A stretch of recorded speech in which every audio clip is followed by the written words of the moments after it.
Coming back from closed session, no decisions were made, just shared information. Um,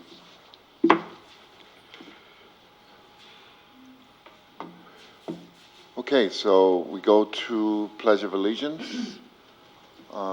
Superintendent, do we have any, maybe someone from the junior high or that wants to lead us in the pledge? If not, We do have someone in the junior high that's being voluntold right now. Two people. Come on. come on, Both you can you both can do get it. up You there. both can do it. Thank Come you. Yeah. Would you tell us who you are, please? Okay, my name's Alyssa Ornelas. My name's Andrew Euling. Thank you for doing this, appreciate it, go ahead. I pledge allegiance to the flag of the United States of America and to the republic for which it stands, one nation, under God, indivisible, with liberty and justice for all. Thank you, that was very nice. You could have easily said, stand up, face the flag, pledge, right? And demanded us to do that. So, you got to remember, I was in the Marine Corps, so I'm used to being told what to do. But, okay, so I've already reported on what we discussed in closed session. So we have the school spotlight, Newark Junior High Superintendent. Oh, did you report? I didn't hear. Yeah. Out of order. Superintendent, you want to do the spotlight? Associate Superintendent. Oh, okay, Associate Superintendent Salinas. President Mark Neal, if you could please join us, and also the two wonderful students who are here to Mr. present. Neal, He'll share a little bit about the spotlight and the work for tonight. welcome. Good evening, school board, Superintendent Sanchez, Kai, Letty, Jessica. Thank you for allowing us this time to speak and present our year in review. So I brought with me two fabulous leadership students, Andrew and Alyssa, and they will start us off tonight. Excellent, thank you.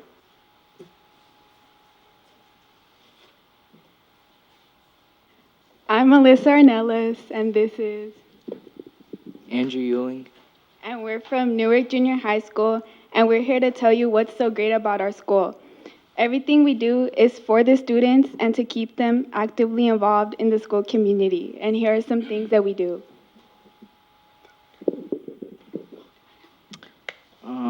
First off, we play music in the quad every Friday at lunch. We play all different types of music like pop, salsa, hip hop, and country. Sometimes we have dance-offs and students make a circle around dancers. It is really fun. Time for all the students.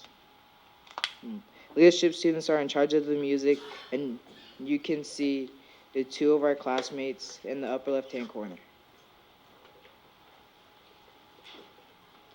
We also have school dances. And off of the money that we make from it, we get a DJ, we get decorations, and we sell food.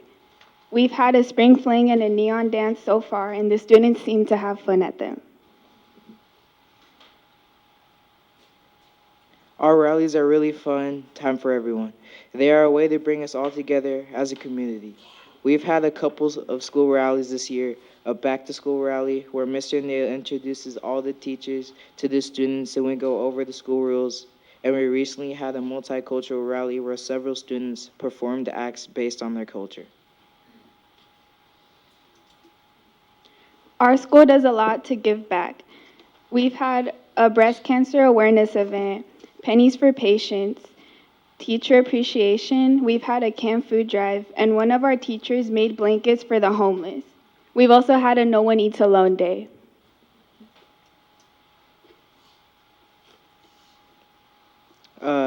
Carnivals, we do a carnival for every holiday like Halloween, Easter, and Christmas. We have tons of games set up by the leadership students. We give candy for prizes. We play the music from the music in the quad. And we have a longer lunch given to us by Mr. Neal. The web leaders usually help at the rallies, and they're used as tour guides, and they give advice to the seventh graders. The seventh graders look up to them.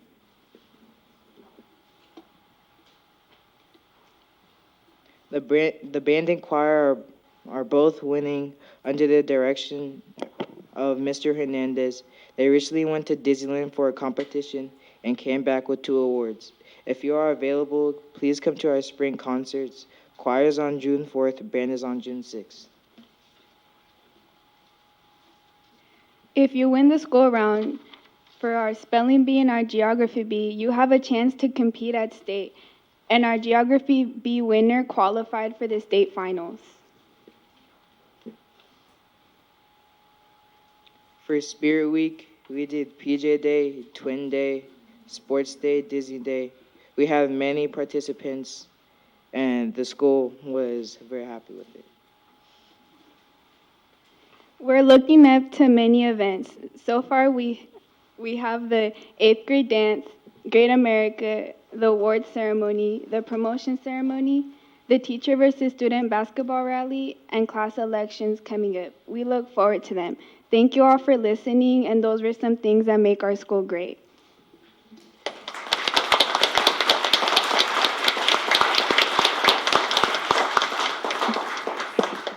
My turn. I just want to go back to the geography bee. We started doing the geography bee about 3 years ago as a way to pique kids' interest in geography. And this year was the first year that we had a 7th grader actually won geography bee. And there's a 2-step process. You have to be the school winner, and then you have to actually do a test online. And we've never had a student qualify for the state finals, and this is the first year we had a student qualify for the state finals. And it was a 7th grader, so we were quite proud of Alessandra Castaneda. So great job.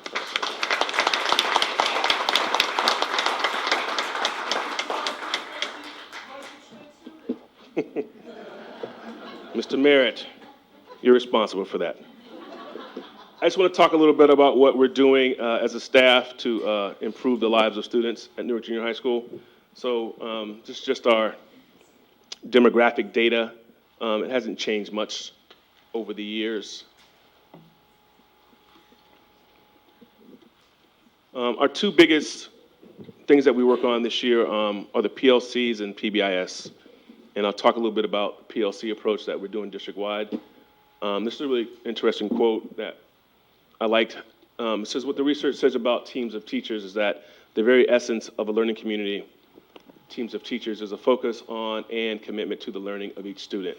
And I can confidently say that that's what we're committed to at Newark Junior High School.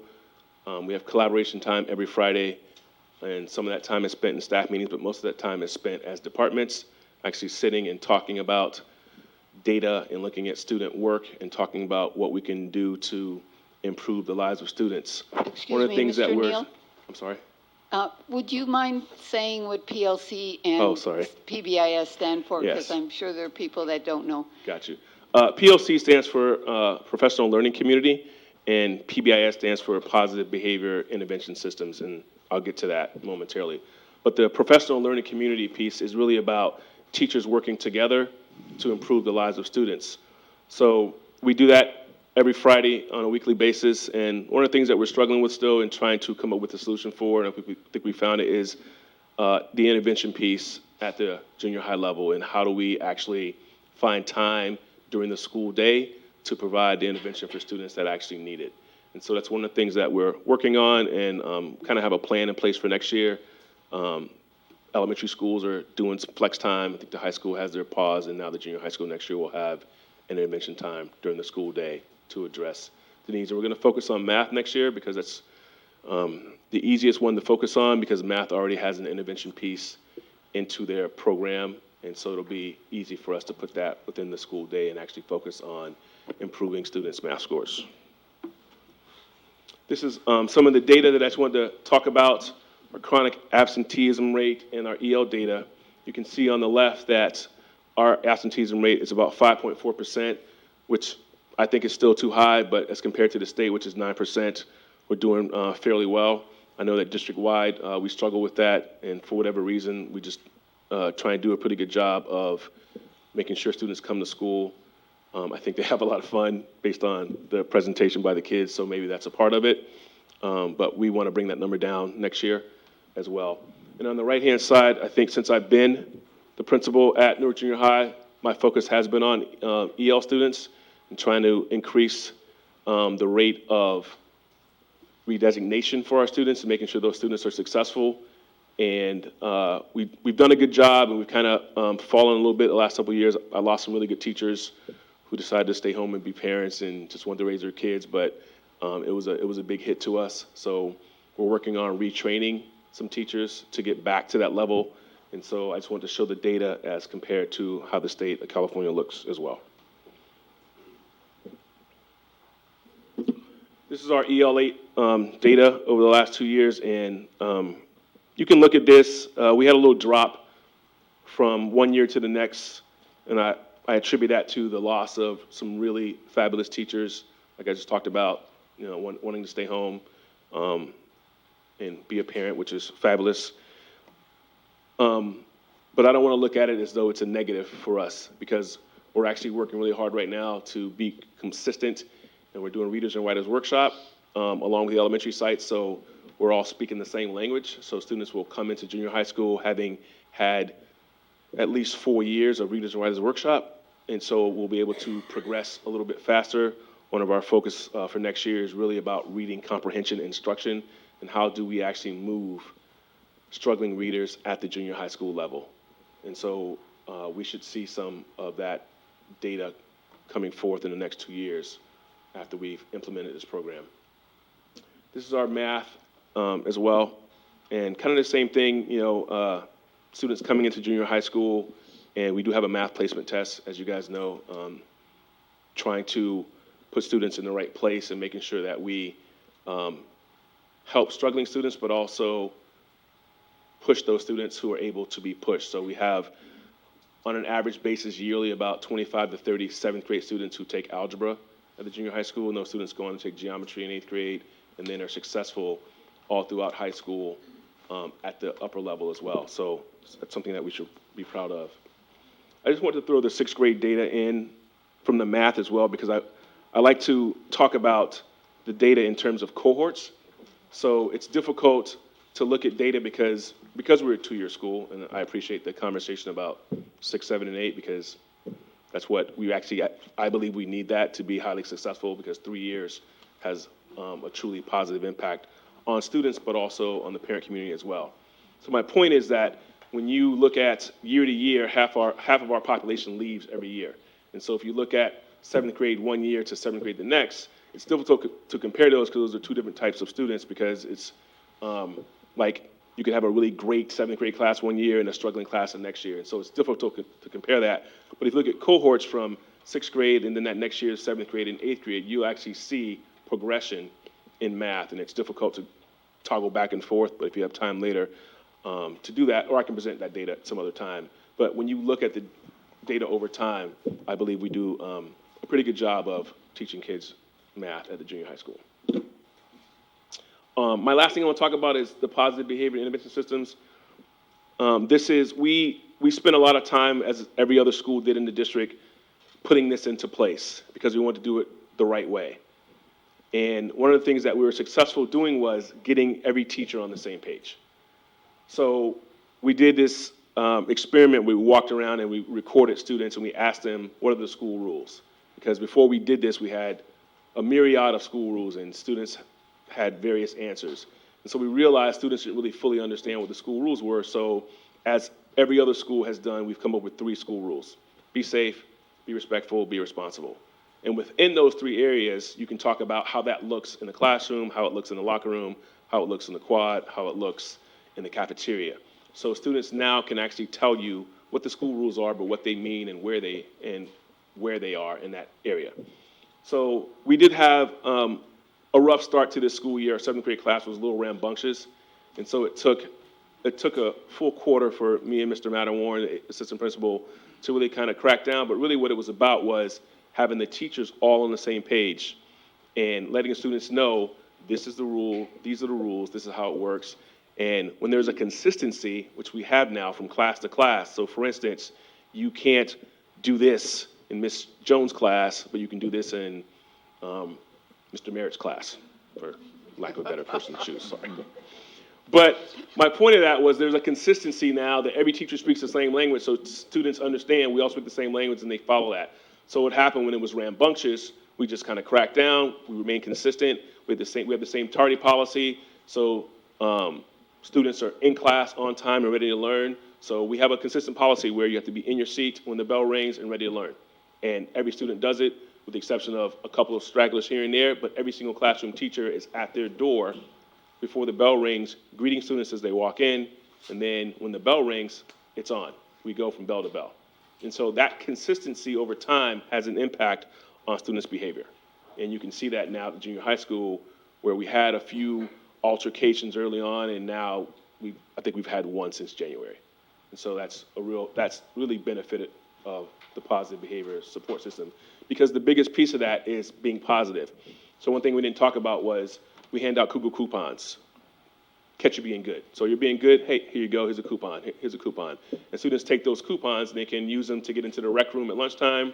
They can go to the student store, get a pencil eraser, they can get an Otter Pop after school. So there's something that you get that's tangible that students really want. And so we reward positive behavior, which is the entire point of this. It's not really just about discipline, it's about rewarding positive behavior.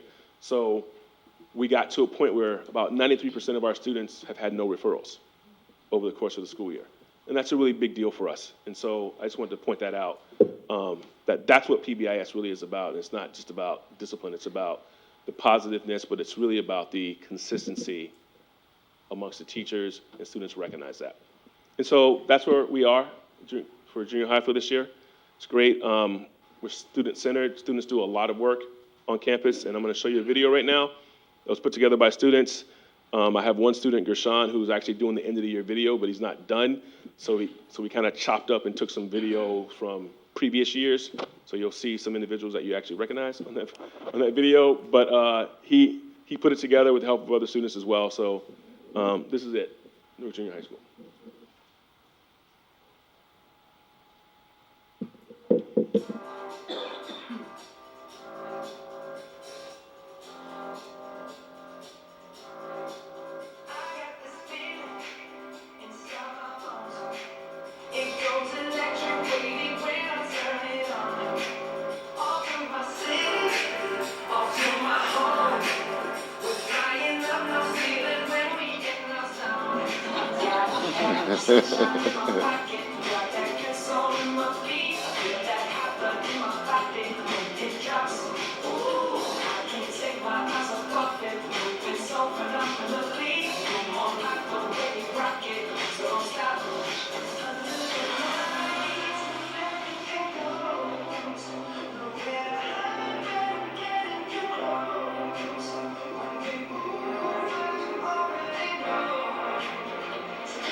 did want to give props to Ms. Chavez. She had to leave. She was a little too hyper in the front row here earlier, but she's our art teacher, and all that artwork on the back belongs to her students. And she does fabulous work with those kids, and she creates really intriguing projects with those kids. So I just had to give her a shout out for that artwork as well. So there it is. Thank you. Thank you. Thank you. Board, Member Thomas? Thank you. Wonderful presentation. Thanks. Member John? Thank you, Principal Neil and Alyssa, Andrew. Thank you for your presentation. So I do have some questions regarding the math and English dashboard scores. So I want to further disaggregate the data a bit. So if you look at the 4 core groups within our student body in the junior high, namely the English learner, the disabled children, Yes. the social, economically disadvantaged children, and Hispanic, these 4 groups. Last year, all of these 4 core groups have a decline in performance in both English and math. So can you talk about what could possibly be the cause for this decline across these 4 core groups of our main student body in junior high? I'll talk about students with disabilities first. Those are our special ed students, and that's a struggle in general for us as far as the resource kids, but also the SDC students as well. And the SDC, before we adopted Big Ideas Math, we had Springboard Math at the junior high school, which we kind of had to get rid of because we realized that it was targeted mostly at mainstream kids who could handle math. There was a lot of reading involved in that, and so our SDC and our special ed students really weren't able to access that curriculum as well. And so there's a natural struggle when you're in special ed with those subjects when there's a lot of reading involved. And so one of our issues also is the computer adaptive test. And so that is hit hard for all of our groups, especially our EL groups. So our EL students are, struggling. Our beginners and our intermediates. Our advanced EL students actually do fairly well, but it's our beginners and our intermediates that struggle the most. And a lot of it's based on just reading. The Hispanic group, I don't really have the answers to why those particular students struggle, other than the fact that all of our EL students, well, 99% of our EL students are Hispanic as well. And what was the 4th group? Socially, economically disadvantaged schools. Part of the problem with that group is we're not allowed to know who they are because of privacy issues, so it's always tough. So what we have to do is the processes that we employ to make sure all students are successful, we have to really kind of drill down to analyze data on a weekly basis, primarily in math. So in math especially, there's analysts of data weekly to try and figure out how students are doing. So what we figured out over the last 2 years is that our students do well when it comes to written tests. So when they're taking the tests that are standards-based in class, they do well. But then when they take the computer tests, all of a sudden, they all fall apart. And so what we've done this school year to address that is we're giving students more tests on the computer to keep them ready, but making them write down all of their work on paper as well. So in order to get a good grade, you have to do both. And so we've seen success with that over the course of the school year. We'll just see how it looks now, because we're testing this week. So today we just finished testing. So we'll see if all the work we put in this year to address that issue with all those groups comes into play, because we believe that was primarily the issue. Because the instruction was there, because we see it in a weekly basis when they take their weekly tests, but it's all on paper. They're writing it out, they're doing the work, but then when they go to take the test on the computer, they're not following through with that. So we've made sure this year, every single classroom, that they follow through with actually writing it down while they're on the computer as well. Okay, so I actually do want to follow up on the math part that you talk about, because there's this one group in your junior high. Not only they're in the blue category in the color range, they're actually improving by more than 12 points. That's namely the Asian American group in the junior high. So generally, we know there will be some gaps between different groups, Right. but they more or less move in the same direction. But last year, you really have this divergent direction where, like I said, the previous 4 groups, they were declining, and this group is really just improving quite a bit. So going forward, knowing this divergence between different groups, do you have any plan our strategy to help the struggling groups and also at the same time challenge the high-performing groups so they can do more? Or like, how are you going to handle this divergence? Because we generally don't see this kind of divergence. We generally see them moving in the same direction, although we do have some gaps, but they more or less move in the same direction. No, that's a very valid point. And I don't have the full answer right this minute because I hadn't really thought of that. I mean, I've seen it, but I hadn't thought about that as far as this meeting is concerned. But I will say that I think in the end, when in math especially, all of our kids take grade level classes or higher. So in our grade level Math 7 and Math 8 classes, those are usually our struggling students. And then we have an advanced class in 7th grade and we have advanced classes in 8th grade. And I think in those classes, you end up finding majority Asian students in those classes as well. And so they're able to go faster and move faster throughout the curriculum. And so those students were able to perform better on this test, but also throughout the year and move faster because the more you know, the faster you can go. And so what we deal with a lot of students in 7th grade is students that are still struggling to add, subtract, multiply, and divide. So we spend a lot of time working on that to try and build those prerequisite skills and still move forward at the same time. And that's the only explanation I can give for it is that, because that's what we see literally on a yearly basis. Thank you. Member So, Gutierrez. sorry. Hi, Principal Neal. I want to say, give you props as well and say thank you for your hard work. I want to say, also wanted to add that I think it's very important that students take exams in the same conditions take practice exams in the same conditions as the exam. So the work that you guys are doing to make sure that they're mimicking the same condition as the real exam, the final exams, is very important. And the props of being able to have students say that they're having fun in school is also very important. You don't hear that often. It's, I hate school, I have to go to school. So be able to change that environment and that attitude to have students say, we're excited and we're happy and we're having fun at school, keep it up. Thank you. Appreciate that. Member Thomas. Mr. Bowen's comments kind of made me think about heterogeneous groupings and what do you think about that, and what do you think about the benefit of more heterogeneous groupings? I can tell you, honestly, over the last couple of years, we've had that discussion. We've seen it. We go to conferences. We went to a presentation where we found out about San Francisco Unified doing that and Berkeley Unified doing that as well. And it's a valid discussion. But I also know that there are parents in Newark of students who are advanced who push that and want that for their students. So, for instance, I think it was 2 or 3 years ago, we didn't have a 7th grade advanced language arts class because we just felt like students weren't coming in at the advanced level. And I got a lot of pushback from parents because the question that I was asked was, what are you doing for the students who are capable of doing the work? And so I think it's about educating parents about what's best for all students, including their own students.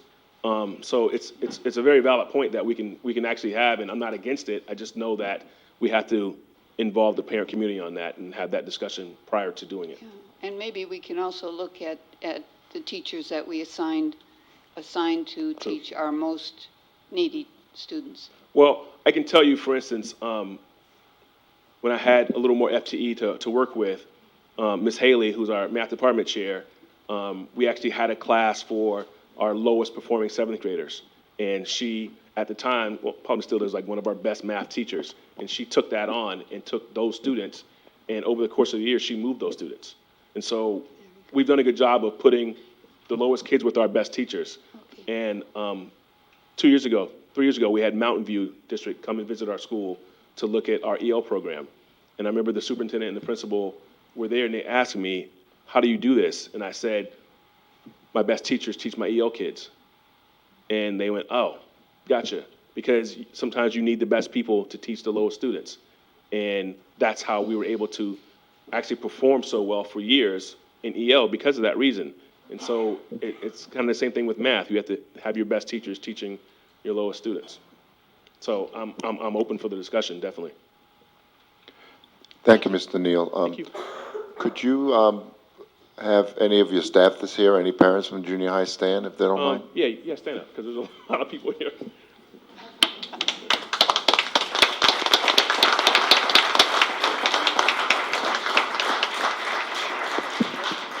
I just had a quick question for you. A lot of parents have a lot of anxiety when their sixth grader is getting ready to go to the junior high, as you know. Yes. And could you just share what, and I know you have already, as far as working with the sixth grade students and parents to kind of ease the tension that the junior high is actually a great place to be? Right. So when I arrived here 8 years ago, the principal at the time, well, before me, was doing site visits at elementary sites. So one of the things I decided to change was to have the sixth graders come to the junior high school and visit, so they can walk around, they can see it, they can walk into a classroom, they can see things and not have to worry about, being afraid of it. And that has worked exceptionally well over the last 8 years. For the parent piece, I didn't do it as much this year, and that was my fault. I'll go back to it next year. But doing coffee with the principal for elementary parents, not so much for my own parents, but for elementary parents to come in and just have a conversation, because they are really anxious, and that happens everywhere across the nation when you go from various levels. And so that's one of the things that we do. Well, I did, but we also had our incoming seventh grade parent night, where we had our counselor there as well, and my entire staff, to talk to parents and show them what's going on and talk to them. This year, I've done a pretty good job of communicating with sixth grade parents and letting them know. I can email sixth grade parents now and let them know what's going on. So we got a lot of parents for our PTA meeting. Like we had a PTA drive. We started an actual PTA. We were a parent club, and now we're a PTA. We had 80 members sign up for that, and half of those members were sixth grade parents. And so we brought them in. And the final thing we do to try and make students feel really better is we have web day in the summertime, where students come in, seventh grade are web leaders going into eighth grade, and the sixth graders come in to the junior high for half a day, and they spend half the day, and they walk around, they get to know the school, and they realize who their web leader is, and they talk about all the junior high school stuff. And then on the first day of school, the web leaders have their shirts on, so the sixth graders coming in feel worried, and they can go find their web leader or find someone with that blue web shirt on to go, oh, hey, where's K5? Oh, okay. And they let them know. So they have a student on campus that they can go to feel safe and ask a question, because they spent that time in the summertime with them. And so those are the really big issues that we do to try and make sure students feel safe. The parent piece is always tough, because parents are always going to be anxious about the next transition stage. But I've tried to make them feel comfortable by allowing them to come on to campus. They can come observe at lunch or whenever they want, just so they can see, because I have many parents who went to the junior high school a long time ago when the junior high school was still scary. And now when you walk on campus, a lot of parents are like, oh, wow, it's much different now, because it literally is, I call it a big elementary school. All the kids are just big elementary school kids. They're just big bodies with the same minds. And they just like to have fun. The boys still want to run around and play tag, and, the girls want to be on Snapchat all day. So it's just, they're not allowed to, but they want to. So back to your point that they have fun, because they do. We try and make it fun. The music in the quad really is a big deal. The kids just love hearing their music. They get to sit around and chill. Sometimes they dance. We have dance-offs. Sometimes we have rap battles, and they challenge me and lose. So we just have a good time. I try and make it a fun place, because a lot of people, adults, have really negative memories of junior high / middle school, because it's kind of the worst time. You're elementary school, you're cute. Junior high school, you're like going through your ugly phase, and then you get cuter in high school. So a lot of people have really negative memories of either bullying or just bad experiences in junior high school, and I try and really take that piece away from kids now, so they can have a positive view of junior high school. And I think I did that, because when I go to the high school and visit, those kids, are happy to see me and other staff members, and so that's what we do. Well, there's someone right here that wants to talk to you. Sierra, go ahead. My hero, Sierra. I just want to implore everything that you have done at the junior high and all the staff members. being a student that went to the junior high. It's hard. I mean, it's tough. It's really nerve-wracking. I'm pretty close with all the sixth graders at BGI, and I've talked to them about what they're excited for in their transition, including my brother.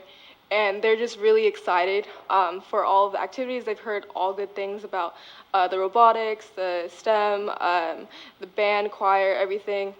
And so being a parent in general, like worrying about the junior high, it's a rough time. It's really figuring yourself out for these kids. And this program, there was no instance where if a student just went to a staff member, they are totally capable of sitting in the classroom and just having lunch with them. I'm still really close with a lot of my teachers there, including a lot of students that are my age, seniors, where they're coming to our graduations. There is no better staff than the staff at the junior high, and they've really put in their effort to make sure that all the students feel welcome and really are able to succeed in whatever environment they are in, and whatever education level they're at. And I just want to implore you for that, and thank you again.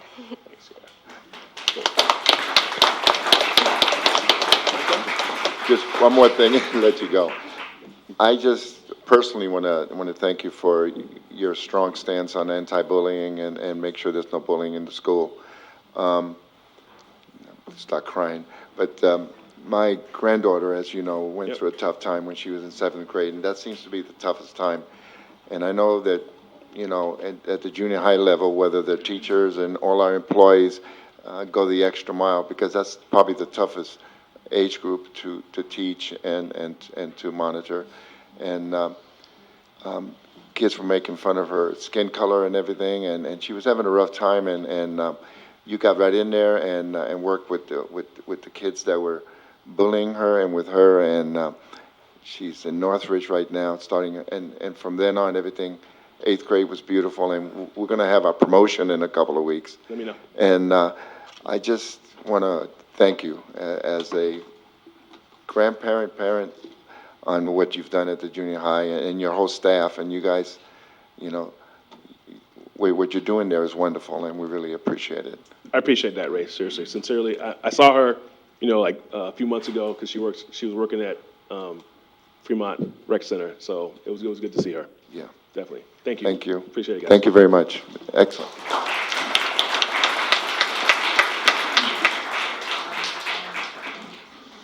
Okay, with that, we shift gears a little bit, and so we have, is it? Yeah, 7. We have 7 individuals that have filled out these cards, and if you don't know, Ms. Parks right there can tell you where they're at, or Ms. Eustace in the back. So if you want to fill these out. What we do is we allow you 3 minutes to, in this case, this is public comment on non-agenda items. So this is anything that's you want to talk about that's not on the agenda. And so we have 7, so we're good, because we normally try to keep it to a half hour, and if it does go longer than that, then we go to the end of the meeting. So we try to be courteous on the 3 minutes, and when there's 20 seconds left, maybe Member Gutierrez can give you a little nod or something, so that you can finish your thoughts. So, and if somebody needs a translator, our superintendent can find someone, and just about everyone that I see in here speak English real well, but if you do need a translator, aquí estamos para ayudarlo. So we're here we want to make this whole thing positive, and I know that there's a lot going on right now, and it leads to some tension, and I've been on the board a long time, and I've been president a few times, so it's all about being courteous to each other. So with that, Ms. Parks, you're first. Public comment on non-agenda items. Welcome. Good evening.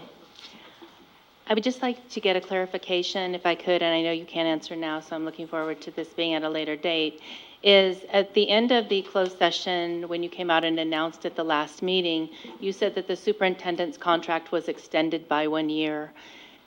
I was under the impression that that needed to be agendized during a regular board meeting and that you would need to publicly vote on that. So I was a little surprised that you just came out and announced Right. that had taken place Yeah. and there was no vote. That was my, if you don't mind, that was my screw up. We had just finished the evaluation and the board, it was a positive evaluation. So I went right there with. You're with. eating into my 3 minutes. Oh, I'm Mr. sorry, go Rodriguez. ahead. No, you can have more time. I just want you to know that it will be in public, because that's what we do with contracts. I mean, you can have as much time as you want, as far as I'm concerned. So, go ahead.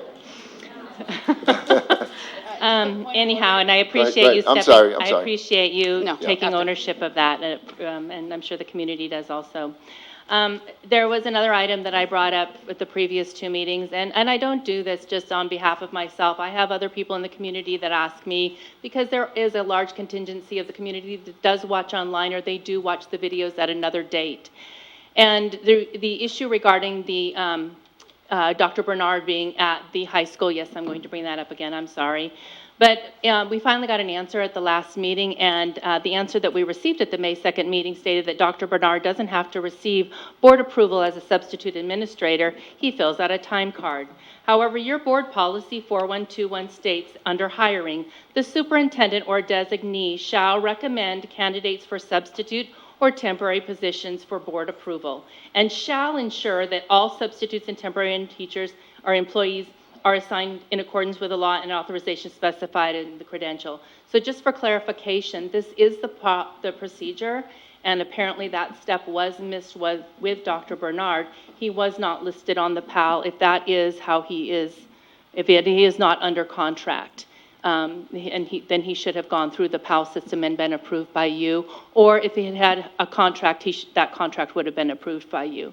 So, don't know if there's any other individuals out there that are working for the district that were not approved by you. That would seem to be a problem. Okay. Thank you. Thank you. Thank you very much.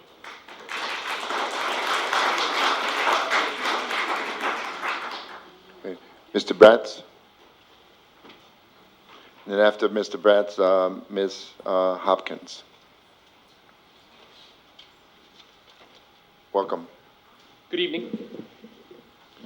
My name is Paul Bretz, and for a short time, I was the principal of the Newark Memorial High School, a job I cherished.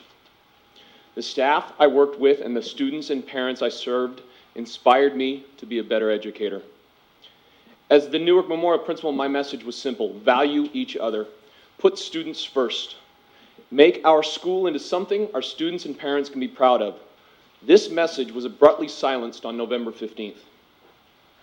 The district website claims some of the core beliefs are shared accountability and transparency. Board members, as I address you this evening, I ask yourselves, are we being true to our core values? On November 15th, I was placed on administrative paid leave. I asked what policies, laws, or regulations I violated. I received no answer. I was told I can resign with 1 month's pay. I refused because I had done nothing wrong, did not know what I was being accused of, and had an assignment as Newark Memorial principal through the end of the year. In January, I was told by my lawyer and the district's lawyer that they had agreed that I would return to work on January 15th. However, the day before I was supposed to return, I was told the district was considering other options. This told me that even though the district's lawyers told them there was no case, the district decided to pursue my termination regardless. In February, I was served with what's called a statement of charges. This is what districts provide when they intend to fire somebody. The statement of charges claimed I violated various education codes, yet provided absolutely no evidence. At that time, I thought it was an intimidation tactic to force my resignation. We presented our case before a neutral district employee to the extent any district employee could be truly neutral. After our presentation, even a member of upper-level management recommended the charges be reduced. Regardless, the district pushed forward. It was only when I requested a hearing in open session that could be heard by the public, the charges were magically dropped. Ask yourself, what happened there? Ask yourself, is that true to our core beliefs of accountability and transparency?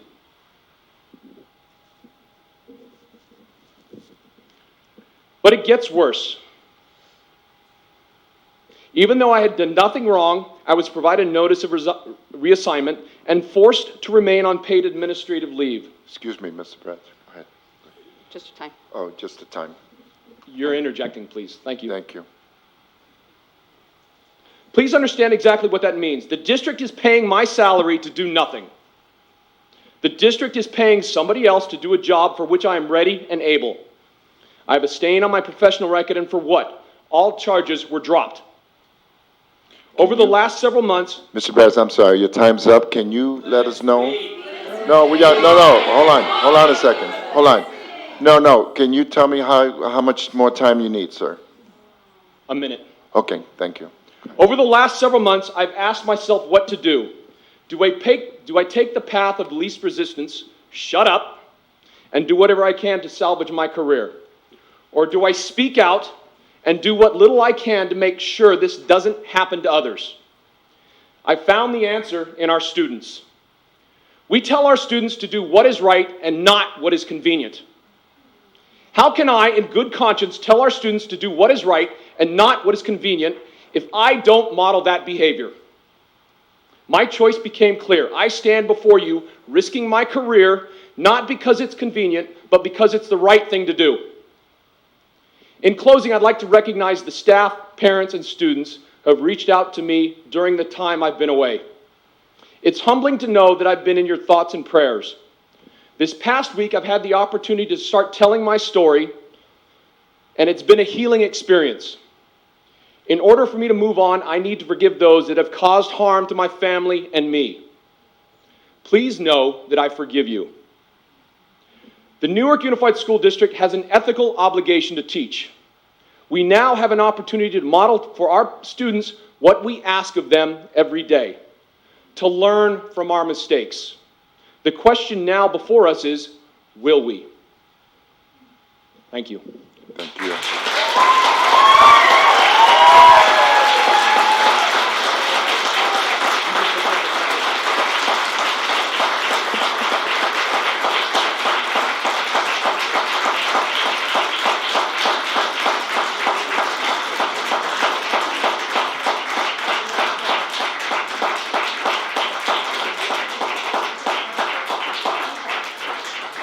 If I may, Mr. President, just as a point of order, I understand the importance of Mr. Brett's having to speak, but I also want to respect the fact that all of the other members of the community only have 3 minutes to speak, so if we can continue to abide by that rule, please. Okay, thank you. And just to be clear, any individual can come up and talk about themselves if they want and address the board, but we, as a board and our administration cannot, because that's a privacy issue and it's personnel, okay? So that's why we can't have a dialogue, okay? Ms. Hopkins?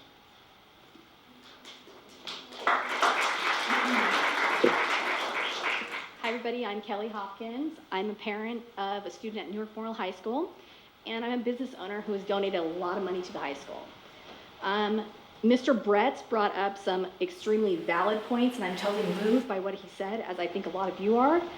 And I'd like to know, I have donated over $30,000 to the high school in the last 4.5 years, to Newark Memorial. And I want to know, what are the hidden costs in the money, the employee time, the morale associated with the district's pursuit of Mr. Brett's? To be specific, I want to know, I want you to quantify the legal expenses and staff time, and I'd like an answer to it. I'd also like to know if the charges were dropped against Mr. Brett, if the charges were dropped, why is Mr. Brett still on administrative paid leave? As a taxpayer and a parent and a donor to the school, I'm super curious as to why we're actually paying for 3 principals. And I bring this up because I've received 2 documents with 2 different principals' names on it.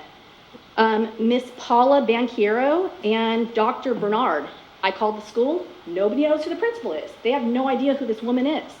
So who is running the ship at the high school? No one seems to know. More so, is the district doubling down on a bad decision in getting rid of the principal? Or are you guys hiding something? Because that's what it feels like. I'd also like to know if you as board members had any idea of the information that was just presented when you made your decision to deny the tort for Mr. Brett, and why has it taken since November of 2018? My final question to you is, it appears that every administrator at Newark Memorial and many district employees, including the neutral employee who recommended that Mr. Brett's charges be reduced, have either retired or resigned. Is there a connection between Mr. Brett's administrative leave, his tort claim against the district, and the mass exodus of administrative personnel from Newark? In closing, I just want to state that Mr. Brett's was amazing principal. He touched many of the teachers, students, and the parents in ways that you will never understand. He was on campus all the time. He was visible. He was positive. You guys made a grave error in judgment. And I hope that you realize the damage that you have done, the confusion for the students, and the lack of communication that you have had with the parents is ridiculous. You need to take a page out of his playbook and look to see how he communicated with us, because it was constant communication, whether it be through email, text messages, positive affirmations that were available to both students and parents. You guys need to step up your game. It is a sad state that you guys are in, and what has occurred at the high school is a travesty. You guys got to clean up your acts. That's all I have to say. Thank you.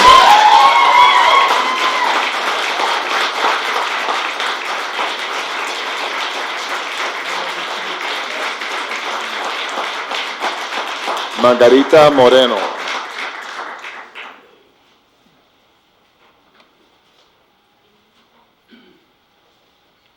Good evening.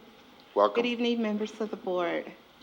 I am very nervous again, but I am here again to fight for my rights and the rights of others of getting better pay, better wages. Again, I like to repeat myself by saying that we are hard workers. We're committed. We work with certified staff. We really, really try hard every day. We are very loyal working for Newark Unified School District.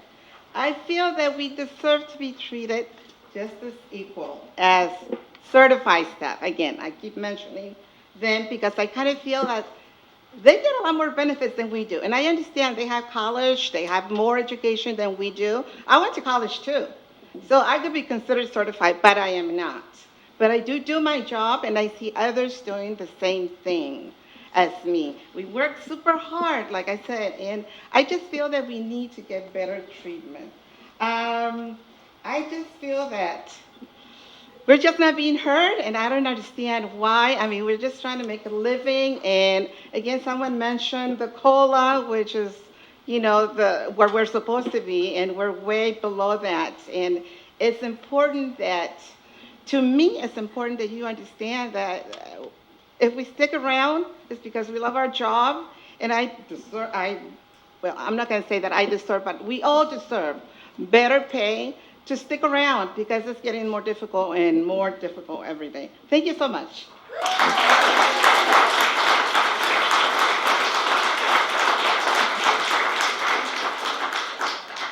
Okay, Miss Christina Sierra.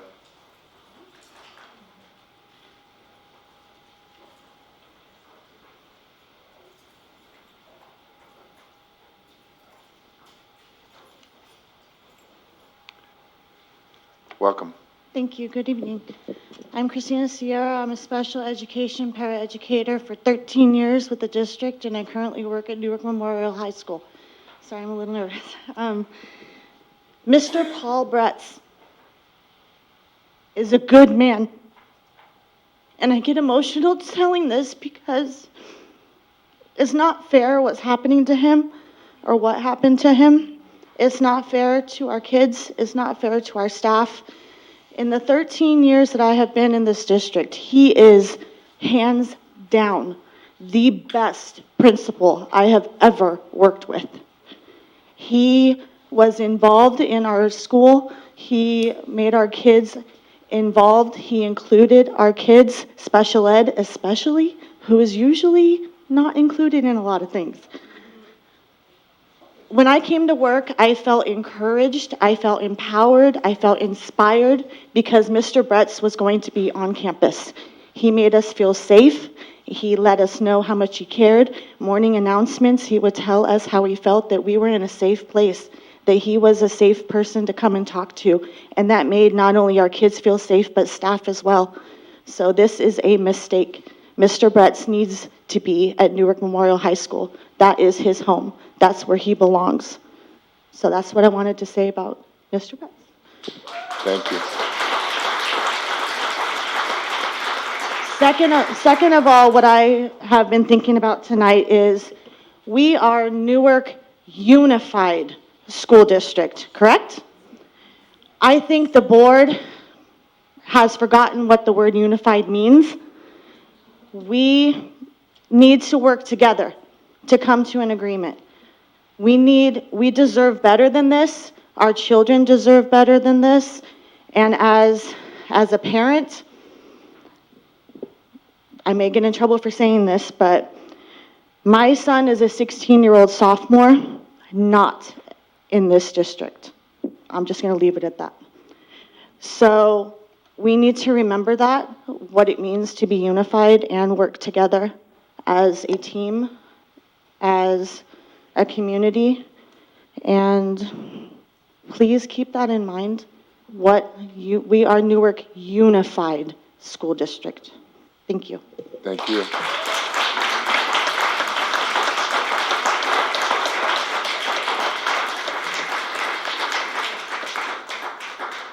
Mr. Juan Montalvo.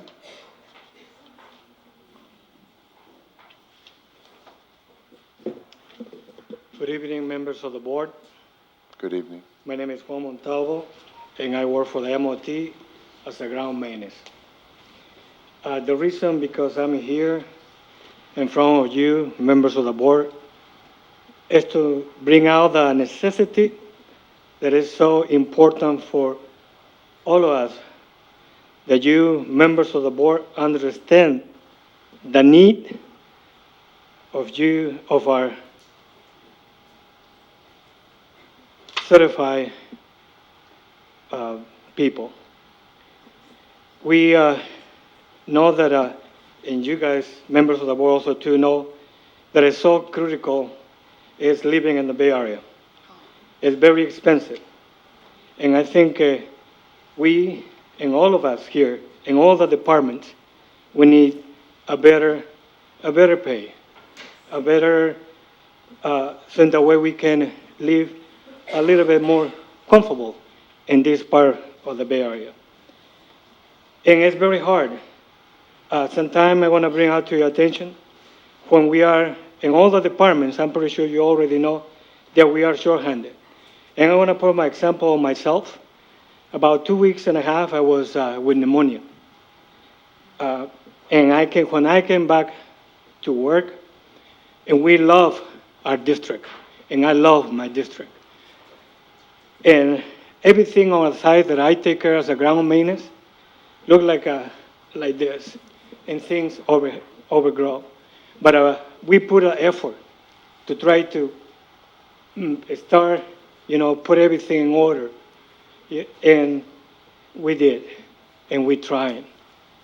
Once again, please, members of the board, we want to spread ourselves to concern, to hire more people for cover all those positions that are open or empty, that have been covered.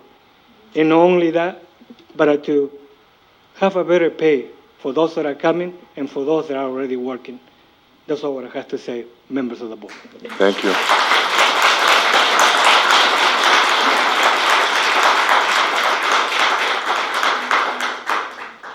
Ms. Duke, Noel Duke.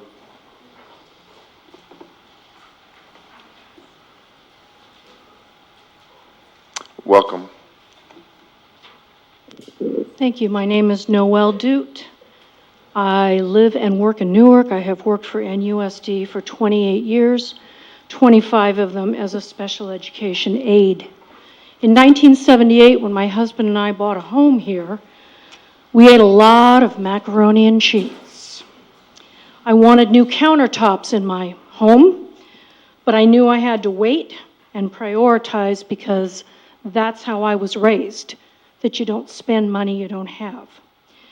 Years ago, I made to the then sitting NUSD board some really wacky revenue suggestions. They included no new non-mandated conferences or programs for 1 year. Try it for 1 year and then see where you are. It got wackier. I suggested at the time that instead of having 2, 3, 4, 5 assistant superintendents, we hire one superintendent and have that person do those jobs. We knew it was a lot to do. 1 year. Flip it. My husband and I suggested hire 2 assistant superintendents, not a main superintendent, see if they can balance the jobs that need to be done. Try it for a year. It'll help our revenue. Then I got crazy. I said, let's all as a district agree to freeze all of our salaries for 1 year. Well, my union laughed me out the door. The sitting board laughed me out the door, not surprisingly. You must have cut some costs because when the classified CPI mandatory training was given this year, there were no muffins, no coffee, no fruit. I can live without that. However, that room had icicles in it. It was freezing. And we asked, could we turn the heat on? Oh, no, because when you turn the heat on in there, the little room in there gets like an oven. All right, okay. You know, we teach ratios in school. 5% to my salary would net me $12 a month. The ratio to administrative workers and credentialed workers doesn't even compare. We are tired. I am tired. And I am losing my passion after 25 years, and that is not good for the children. There is so much good in this district, but it's overshadowed by the continued nonsense that is allowed to happen. And I'm embarrassed by a district that refuses to fix holes in walls, broken desks, etc., etc., etc., but continues to entertain a shiny new district office.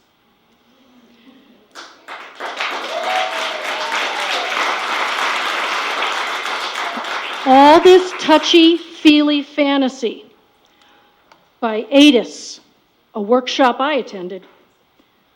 You know, it would be great. It would be just as great as when I wanted my new countertops, but we need to wait.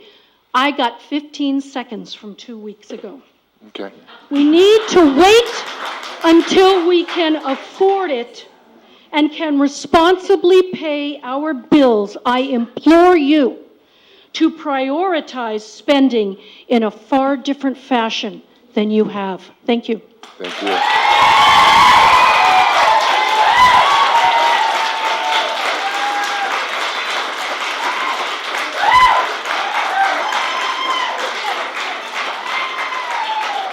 Thank you. Ms. Eustace? And then Mr. Merritt? And that's it. That's the last speakers we have.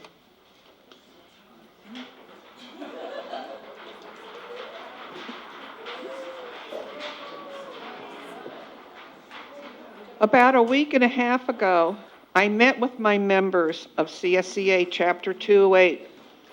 My members confirmed loudly that they are not happy with the offer of 0.5% on and 0.5% off the salary schedule.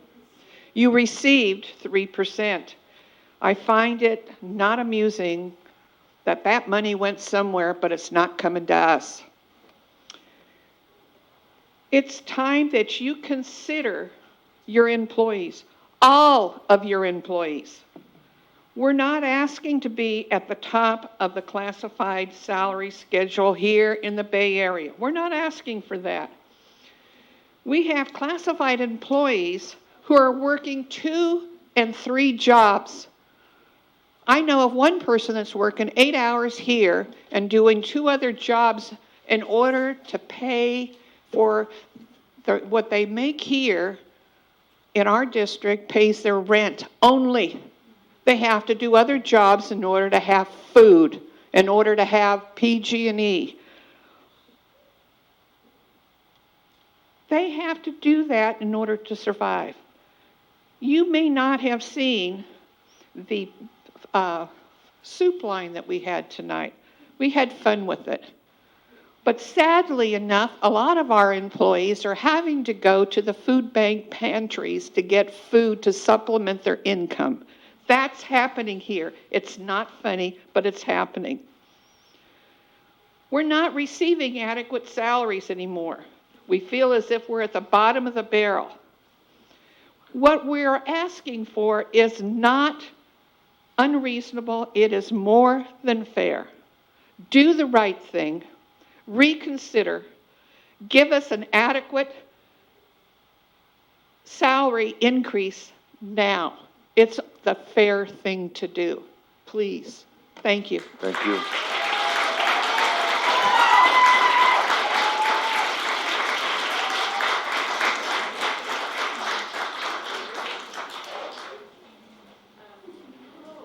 Mr. Merritt.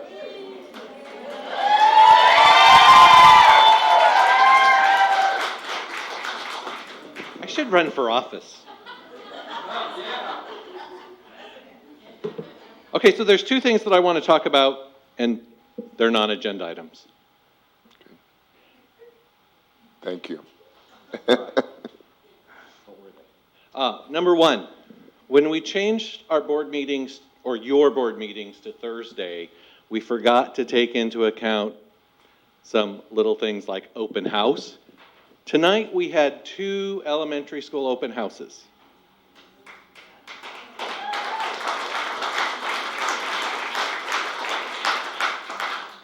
And you'll see a little sea of red in the back. Most of those teachers were at their open house tonight. They spent many hours preparing, and yet they're still here. Because there is an agenda item on the board later that affects those teachers, those students, and those families. Shame on you for putting it on an agenda item on a day when so many had other responsibilities. Number 2, I think I fell asleep last time, and I apologize for that. I really wanted to talk about your approval of your changing your policy on grants and crowdsource funding.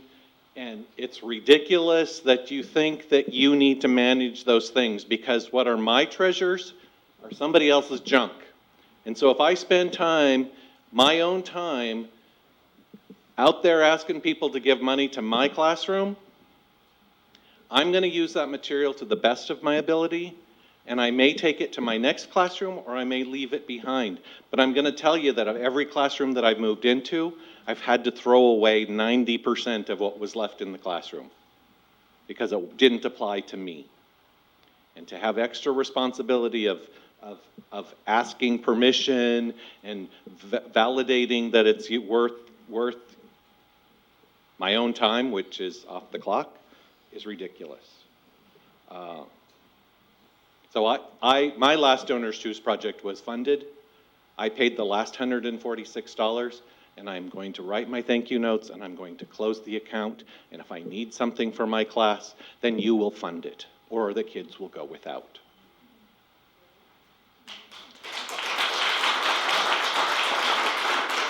Okay, I have 30 seconds left. Rosa Parks said, the only tired I was tired of giving in. And I am not tired of giving in yet. Yes.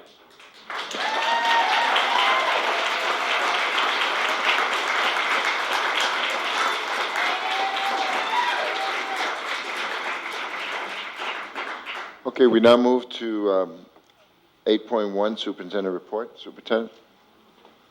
Thank you, President Rodriguez, members of the board, ladies and gentlemen. Just have a few items tonight for the board to think about.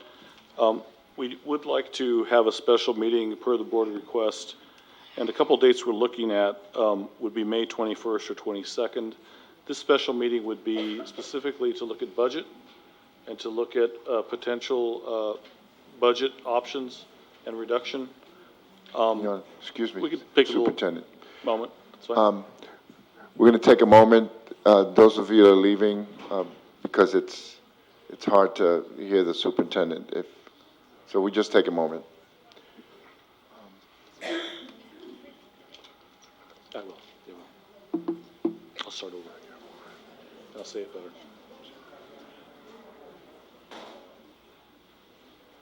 Okay. I think we can hear you, Superintendent. Go ahead. Okay.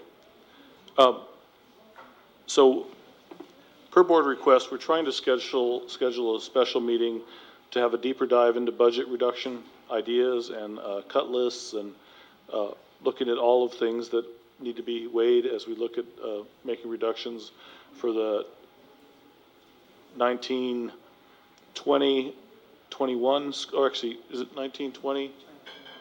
Yeah, 2021 school year. I apologize. And the dates we're looking at that we're considering for the special meeting would be either May 21st or May 22nd. I don't know what the availability of the board would be on those days, but we wanted to begin having a deeper discussion. And the reason we wanted it sooner in May is that we know that we want to have no surprises for you as we come towards, what's the date with the June 3rd? Adopted budget June 3rd or June 6th? June 6th is the adopted budget, so this was an effort to try to spend some more time with the board specifically looking at those. So if the board could take a moment and look at their calendar. What day are you proposing? Again, May 21st or May 22nd. May 21st works better. May 22nd, there's an LCAP meeting that maybe staff wants to go to. Other board members? Yeah, 21st is a Wednesday, right? No, Tuesday. 21st, Tuesday. 21st is a Tuesday? Yeah, Okay. 22nd is a Wednesday. Okay, 21st works. 21st is okay? Member Rodriguez and Member Gutierrez, what do you think about the 21st? It would be the time up to the board, or did you say not the 21st? Yeah, the 21st, I can do that. I'll be coming from Emeryville, so I would prefer a little later, 5:30 at the earliest for me. How long do you think we need? I'd like to get at least a couple hours. These are heavy conversations. Or I could, 5 and I could. 5:30 is okay. 5:30. 5:30 is okay. It's up to the board. Or even 6 for me. The goal is to have the team there. How late can you start? If it's going to be a couple of hours. I could start at 9 p.m. Just kidding. I won't be If here. you want to start at 6 and go till 8, we can make that work. Yeah, that works. I think for me, the time doesn't matter because it's important that you guys can be there to have the conversation. So it's really up to the board. I'll make my day work around what you need. 5:30? Yeah, 5:30. 5:30 is fine.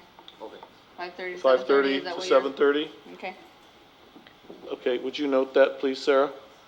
Thank you very much for that. Next topic is some next steps with the board retreat. I do have a handout that I will share. Well, let me wait on the handout. Been trying to secure a facilitator for the next board team retreat, our governance retreat. Mr. Help me with his name, our last facilitator, Steve Ladd is not available on this date, but I still want to see if this date's available for you because I want to find a different facilitator. And the reason I'm trying to do it sooner is that if we select the facilitator prior to June 30th, CCEE will pay for that. So that's part of it. The day I'm proposing is Saturday, June 22nd.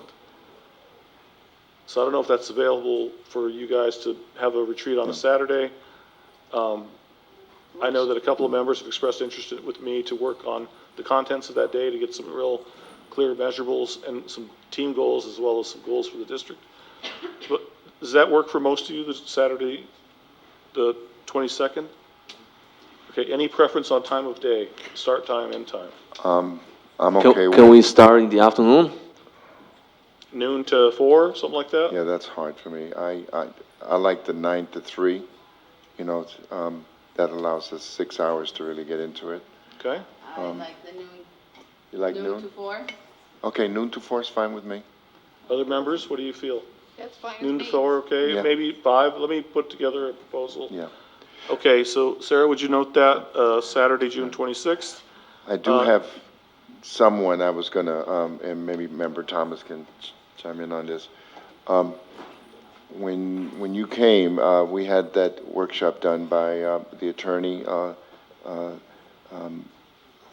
Skullhine, I think, Laura, remember? She did the retreat for us, Yeah, she was good. yeah, she was very good. She was, Laura Skunheim, I think, and I messed up her name. I can research that. No, I'll send you the info, I have it. She did the workshop for Loney, and then she did ours, and you were there, I think. One of the rules of the funding source is it should be someone that's either an AXA member or a CSBA member so that they will pay for it. But there might be another list of names we could look at. Well, I she can might find be out. one of those, we She don't might know, be, so let's because she's look at done that. I'm workshops. not sure then it's the one I'm thinking of, because the No. one I'm thinking of isn't the one that, not the one that came to the Stillman Center. No, the one that was recommended by Vivian with Aloni. Just for the interest of time, is this something that we can discuss later? Yeah, So I'll I'm send glad you we the have info, time. you can Please reach let me out to know, her, and I'll and research it. okay. 12, I'll put it down. So please hold from noon to 5, just in case. Right, we're good. And we'll send out an update. I think the preference was noon to 4, but, you know, if I you know, I'm could do trying it. to squeeze in an hour. Okay, that's fine. Noon to 4, I heard you. Okay. The last item that is on my report, I do have a couple others, but in the interest of time, I'm going to hold those for next time. I do have a report for you, just for information that's coming on what I did at CCEE, what the status is. I'll be bringing that back at the next superintendent report. Could you share that with us at Friday update? Yeah, I can send it to you as Friday update as well. Okay. Update of city licensing agreement, which is attached to the agenda under this category. This is not for action, it's information only. I wanted to put it in front of the board, and if any of the members of the committee want to chime in, I just wanted to share that we're close. We're going back and forth with the city. I've been working with Mr. Banoon, and I think we're within 95% completion. But I just wanted to share that that's the current version, and more to come soon. Okay, great. Thank you much. That concludes my report, if there's no questions for me. No, that's fine. Thank you, Member Gutierrez, for keeping us on track. 9.1, staff report. Associate Superintendent Salinas. English Learners Roadmap and Programs Update. Yes, good evening, Board President, members of the board, community.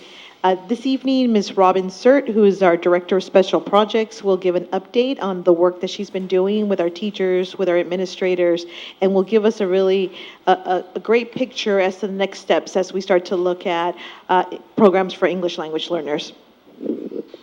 Welcome, Ms. Surt. Well, thank you. Thank you, Board President Rodriguez, board members, Superintendent Sanchez, and Executive Cabinet. I have the honor tonight to actually share with you our EL Master Plan.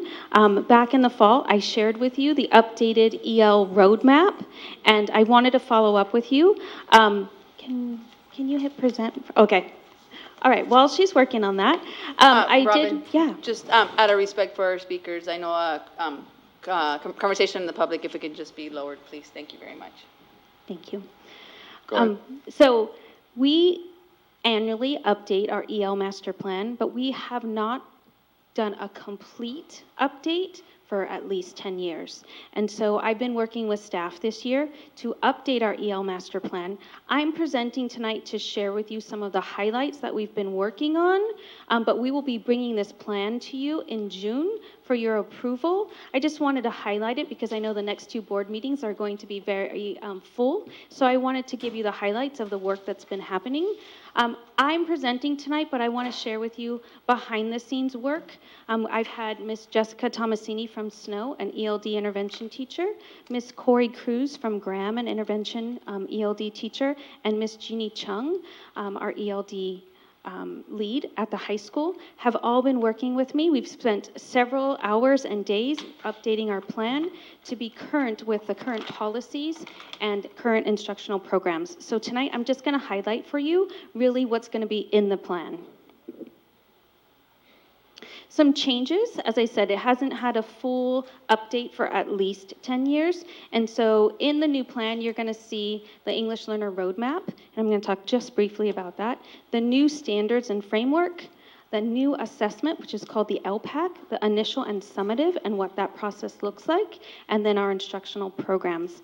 In addition, I did want to say, we are also getting support from Miss Miranda Dinsmore, who helps us with all of our EL data, as well as helping us update our plan.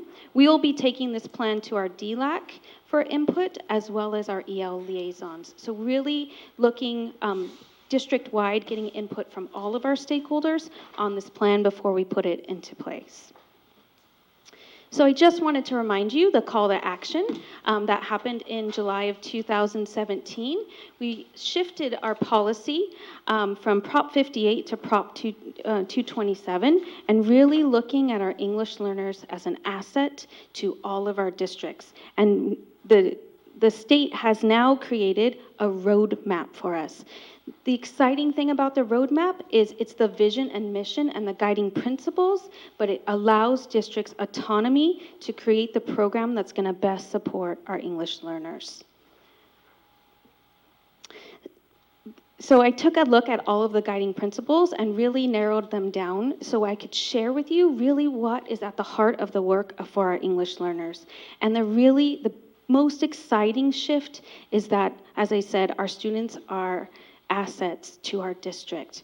We have to move from the deficit mindset, from the mindset of I have an English learner in my class, to I'm excited to have an English learner in my class, and how am I going to support them? How are we going to positively use their culture in our class to impact all students? And so really shifting that mindset to be an asset-based education for our English learners.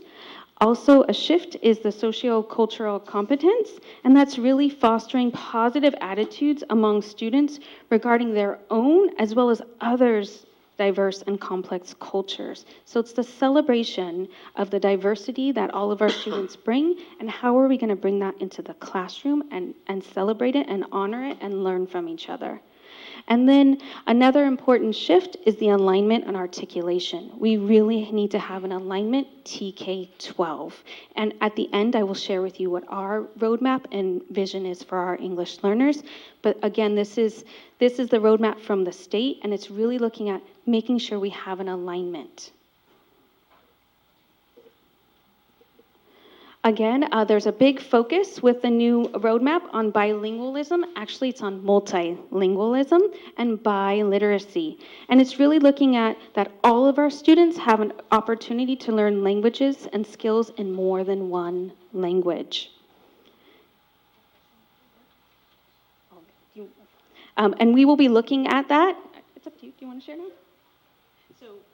I think some of the deep work that Ms. Sturt has done, and also our principals have started to look at, and we heard from the board, how do we start to look at a model program and bringing dual immersion to our district? So you all approved a board policy that allowed us to do that moving forward in the past. But we're taking a team of teachers from Schilling Elementary to go look at what dual immersion could look like in our district, to look at a planning year for next year. But first, we had to give the background and the support to our teachers to really learn more about it. So we will be taking a team this summer.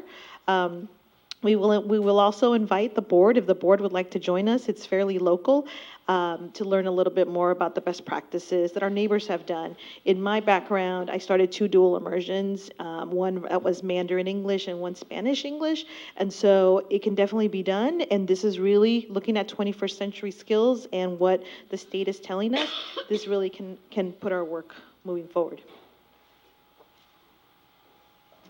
The next piece is rigorous academics for all. And again, this is a really important piece to highlight, is that our English learners deserve a rigorous academic experience just like all of our students. So ensuring that all of our students have the appropriate learning experiences wherever they are in their learning, focusing on academic language as well as academic achievement across the curriculum.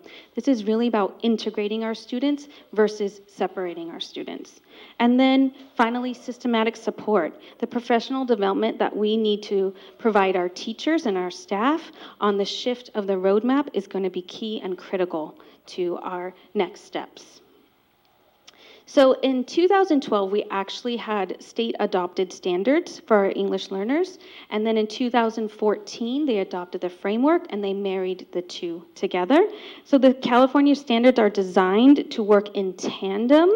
The California EL standards are designed to work in tandem with the ELA standards. And so that's the figure that you see here is on how it all works together. And I'm going to break it down for you in the next slide, but it's about providing a robust, comprehensive instructional program for our English learners. The growing research shows, I know when I went to school, what we were all shared and we studied was that it takes 3 to 5 years to gain another language. The growing research is showing it takes 4 to 7 years. So it takes a lot longer for our students to learn another language. And that English language development proficiency, there's benefits from the coherent and aligned instruction, as I shared before, and can take place as an integrated process. The shift that we're making as a district is that it's happening simultaneously. At the same time, our students are provided ELD intensive support. It shouldn't happen in isolation, and it shouldn't be one or the other. It's happening simultaneously. And then again, the benefits of bilingualism, and then differentiating the support we give for our students.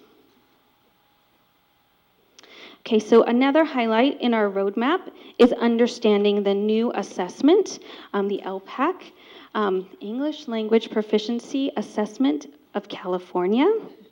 And so this replaced the old assessment, which was called CELT. And so the process how it works in our districts, just so you have some background for your knowledge and to be able to share with your constituents, is that it all starts with a home language survey. When our families register, you fill out a home language survey. And if you mark any other language in the first 3, then we are required by the state to assess you with English, and whatever the current English language assessment is. Currently, it's the LPAC, and it's the initial assessment that we provide. If you mark number 4, that another language may be spoken in the home, that's when we do a little further research and interview with the families and dig a little bit deeper. But we are required by law for the first 3. We cannot change that home language survey. So when parents are filling them out, I know there's been a little bit of hesitation on our families of being honest. We want our families to be honest because we want to provide every child with the services that they need to strengthen either their English language skills or whatever support they need. And so the home language survey is the first indicator for us of the support we need to provide for the students. So the first thing we'll do is provide them the initial assessment, which has to happen within the first 30 days of the student registering with us. So that can happen any time of the year. Our biggest initial assessments happen in the fall because that's when most of our students come. But if a student came and there were still 30 days left of school, we would have to do the initial LPAC with them. And based on those initial results, a student is either determined, they call it an IFEP, initially fluent English proficient, or an English learner. Novice is a beginner, or intermediate. And if a child is marked as, or is scored as a novice or intermediate, they will also be given the summative LPAC assessment within the same year.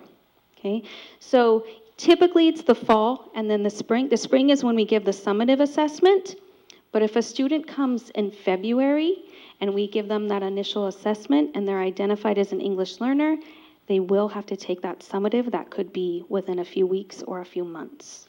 Okay? And these are all the requirements that are required of us. These aren't things that we can change. After a student takes the summative LPAC, they are scored, and those scores are already coming in from this year for us. It's very quick that it happens. And they are given a level that they're at. Level 1 is minimally developed English proficiency. Level 2, somewhat. Level 3, moderately. And level 4 is well developed. And then we go through the reclassification process, which I'll go into a little bit deeper. Within the LPAC, there are the 4 levels that I just shared with you, and those are correlated with the ELD standards. So the standards are what we're focusing on in the classroom. The LPAC is the assessment piece, the summative assessment piece. And these are called the performance level descriptors. And so students, for as far as the standards, are in one of the categories: emerging, expanding, or bridging. And that really explains what particular skills that they are working on. So a student who is emerging is typically progressing very quickly and moving through the performance levels. A student who is expanding is challenged to increase their English skills, and then a bridging student is bridging over into where we would start to consider for reclassification. And this is how, in this chart, you'll see how these, the LPAC and the performance level descriptors are correlated with each other. So that's the assessment, and once a student is identified as an English learner, the instructional programs that we have here in Newark, these are the goals for our English learners. So when we present the master plan to you, it's about a 55-page document. You'll see these goals outlined in there, and these are for all of our English learners. We want to provide them access to high-quality standards. We want to offer research-based programs, provide process for monitoring the effectiveness of our programs, engage our English learners in meaningful cultural, social, and academic opportunities, provide ongoing high-quality staff development for our teachers and our staff, to ensure that we're utilizing the strategies that we've had the opportunity to have professional development on, and then increase English learner participation in advanced and academic programs and enrichment opportunities. And our goal is to strengthen parent-guardian involvement and engagement in the educational process. So in our instructional programs, it's important to understand that with the shift, you used to probably hear the term, those of you that have been in education for a while, SEDI, so sheltered instruction. That is no longer a term that we use. Now we have integrated and designated English language development. And this is the shift that came with a Common Core and the framework. And this is really about, there's 3 focus areas. One is learning to use English purposefully, the why. Okay? The second one is interacting in meaningful ways, the how. How do you use language to collaborate with others? And finally, understanding how English works, the what. Understanding structures of text, understanding and expanding, enriching ideas. And so it's really what you're seeing with this shift is the shift that we had with the Common Core as well. It's about enhancing the language through collaboration, through understanding the purpose and the why behind utilizing language. And the 2 terms you'll hear is integrated and designated ELD. Integrated is defined by it's across all content areas. So regardless if a student is in ELA or a student is in math, there should be time in the classroom that's integrated where our English learners are receiving additional support in the classroom. It's integrated into the content areas. It's not something happening separate. It's happening within and across the content areas.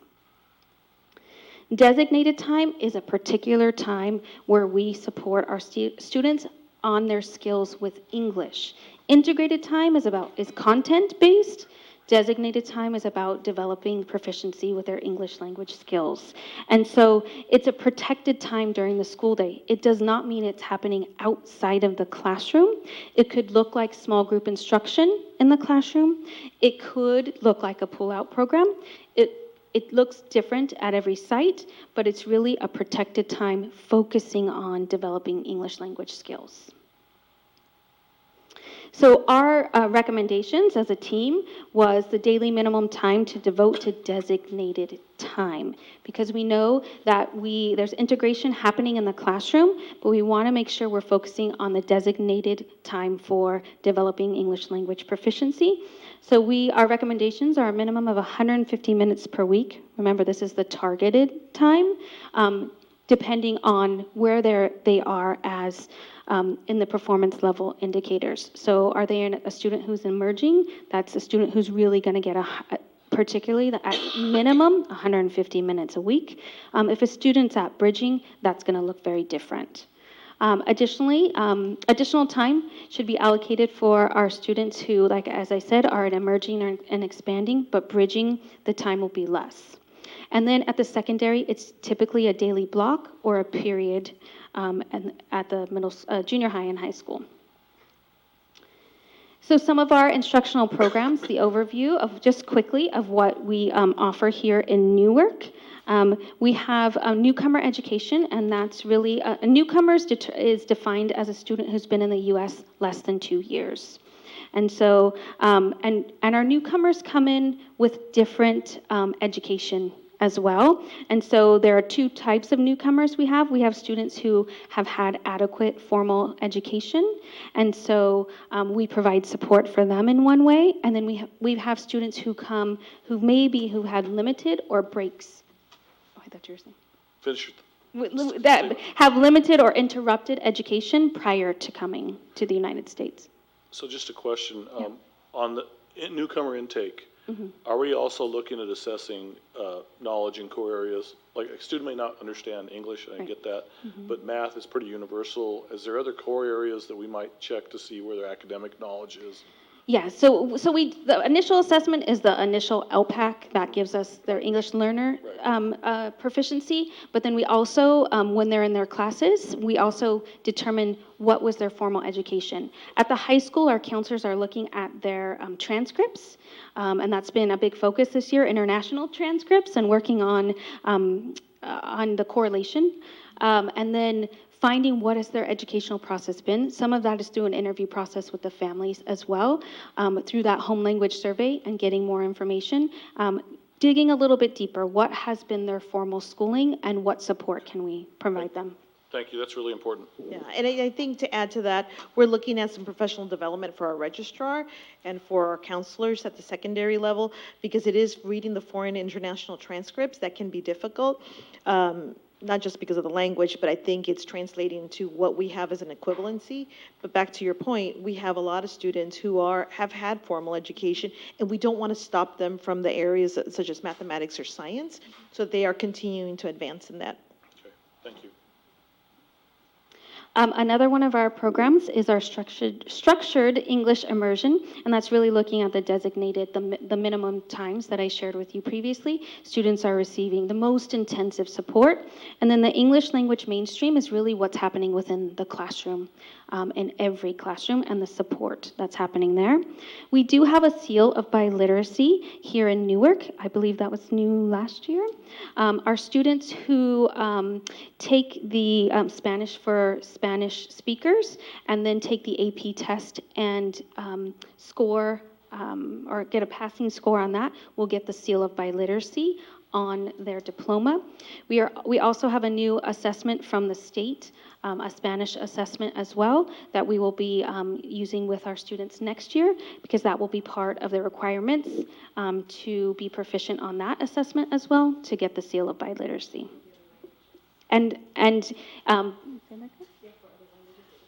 Yes, sorry, and for other languages as well.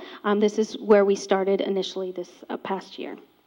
And then for our special education students, and here's where the most work needs to happen of support, because typically our special education students remain English learners for a number of years, and so it's really the role of the IEP team to address the support for our English learners through their IEP goals.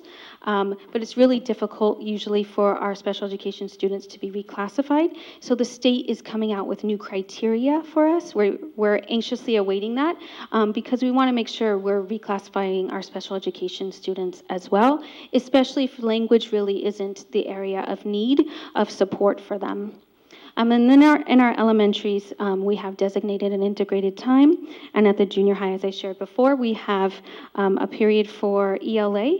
At the high school, we also have sheltered classes for science, social studies, and math.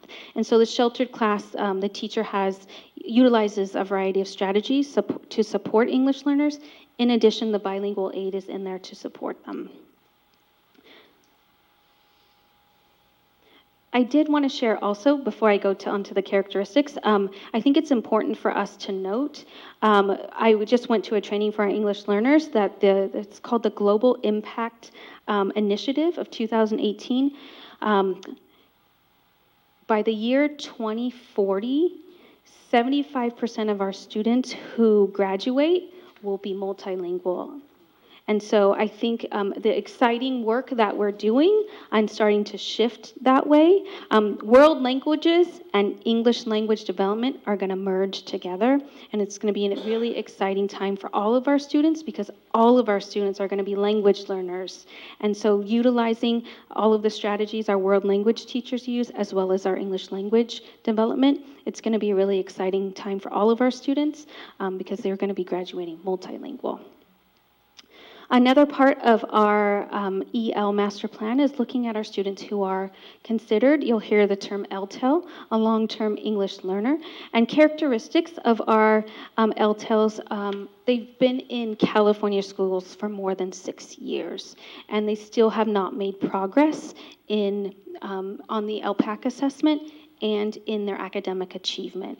And so these are the students we want to look a little more deeply at and how we can support them, because oftentimes, sometimes we have students in the high school who've been English learners since kindergarten, and they become frustrated because they've been in the same type of program. And so we're looking to further our programs and deepen them to make sure we are supporting our students who have been English learners for a long time and making sure we're giving targeted support to them. Typically, there's an underlying issue. It's not usually the English language acquisition. That's the issue. And so really looking at our long-term English learners, what are we doing to support them, and what other resources do we have? Our current reclassification criteria is here for you. So the state has four criteria that we have to look at. One is the standardized assessment, which is the LPAC. One is a basic skills assessment, one is teacher evaluation, and one is parent opinion. So this was the criteria that Ms. Saavedra and her team worked on last year. The team worked on that on the LPAC, you had to get a 4. So as I shared with you before, the 4 levels, you had to get an overall score. So when you receive your scores, you get an overall score, but you also receive a score for listening, speaking, reading, and writing. Okay, so the first time we would look at a student for reclassification is based on their LPAC score. So if they receive a 4, then we look at our benchmarks for our district for basic skills. And so currently it was our iReady or SBAC scores and proficiency on the SBAC assessment. Remember that because I'm going to share with you the shift for our criteria for next year. Because we're asking our English learners to be proficient on the assessment, and we know our English-only students aren't proficient currently as well. So be mindful of that as I share with you the shift. And then teacher evaluation and reporting. Okay, and then we bring in the parent and we talk to the parent. What do you feel about reclassifying your child? Okay, parents are a big part of the reclassification process. The state came out with their criteria in January of 2019, and Ms. Saavedra and her team did a really good job because we met the exact criteria. The one criteria that they shared was that students had to have the overall 4 on an LPAC, and we already had that. So with that criteria, we did have some decline this year with our reclassification rate. And so I wanted to share with you why. It's a pretty significant decline, but the assessment window changed for us. Previously, the CELT was given in the fall, and we would get the results by January and then reclassify students. the LPAC is given, the summative LPAC is given in the spring, and then we get the results in August. So when we got them in January, we had time to reclassify those students and look at them over a period of time with the rest of the criteria. With the shift, we got the assessment results and we started the reclassification process. We can now reclassify students up until January 30th. So that's the process we use this year. Unfortunately, the reclassification data cuts off on October 1st with CalPADS. And so we have a low number this year, but I will say at our reclassification ceremony, we reclassified 165 students. So that's much, much higher than that 6% you're seeing here. You're going to see a bump next year because those numbers are going to fall into next year's numbers, and then they'll even out. Okay, and so we have our recommendations for our staff is that we do all of our initial reclassifications by September 30th, so they'll fall on that CalPADS date. And then any students, because we have some students that we still want to continue to follow, we're not quite sure if they're ready for reclassification, we will do that by January 31st.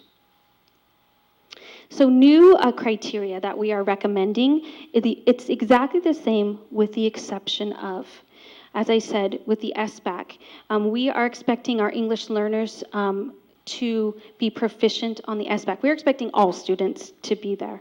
But right now, our criteria is something above what our English-only students are doing. And so we did a lot of research, and we found many districts now have shifted their criteria, the basic skills criteria, to be within 5% of how our English-only students are performing. And so what we did collectively was looked at the cutoff numbers for being proficient and where our English-only students were falling, and then our EL students are now expected to be within 5% of that. And so that seemed like a fair and equitable way to hold our students accountable to the growth that our English-only students are making as well. And that will also help us with our reclassification rates.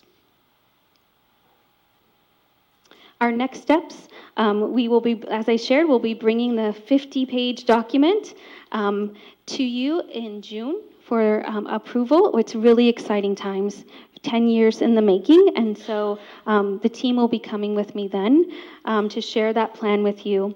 We'll be providing professional development continue to provide on ELD standards and the plan, as well as high leverage strategies. We just attended a conference. Ms. Chung, who's at the secondary site, attended the session on high leverage strategies to help students pass the LPAC as well. And so that's going to be other strategies we're sharing with our staff. We are excited. I shared with you about the roadmap in the fall, that the exemplar from the state was the Sobrato Early Academic Language Model. Ms. Lori Olson actually led this initiative with SEAL, and she also co-authored the roadmap. And so we spent many visits at sites.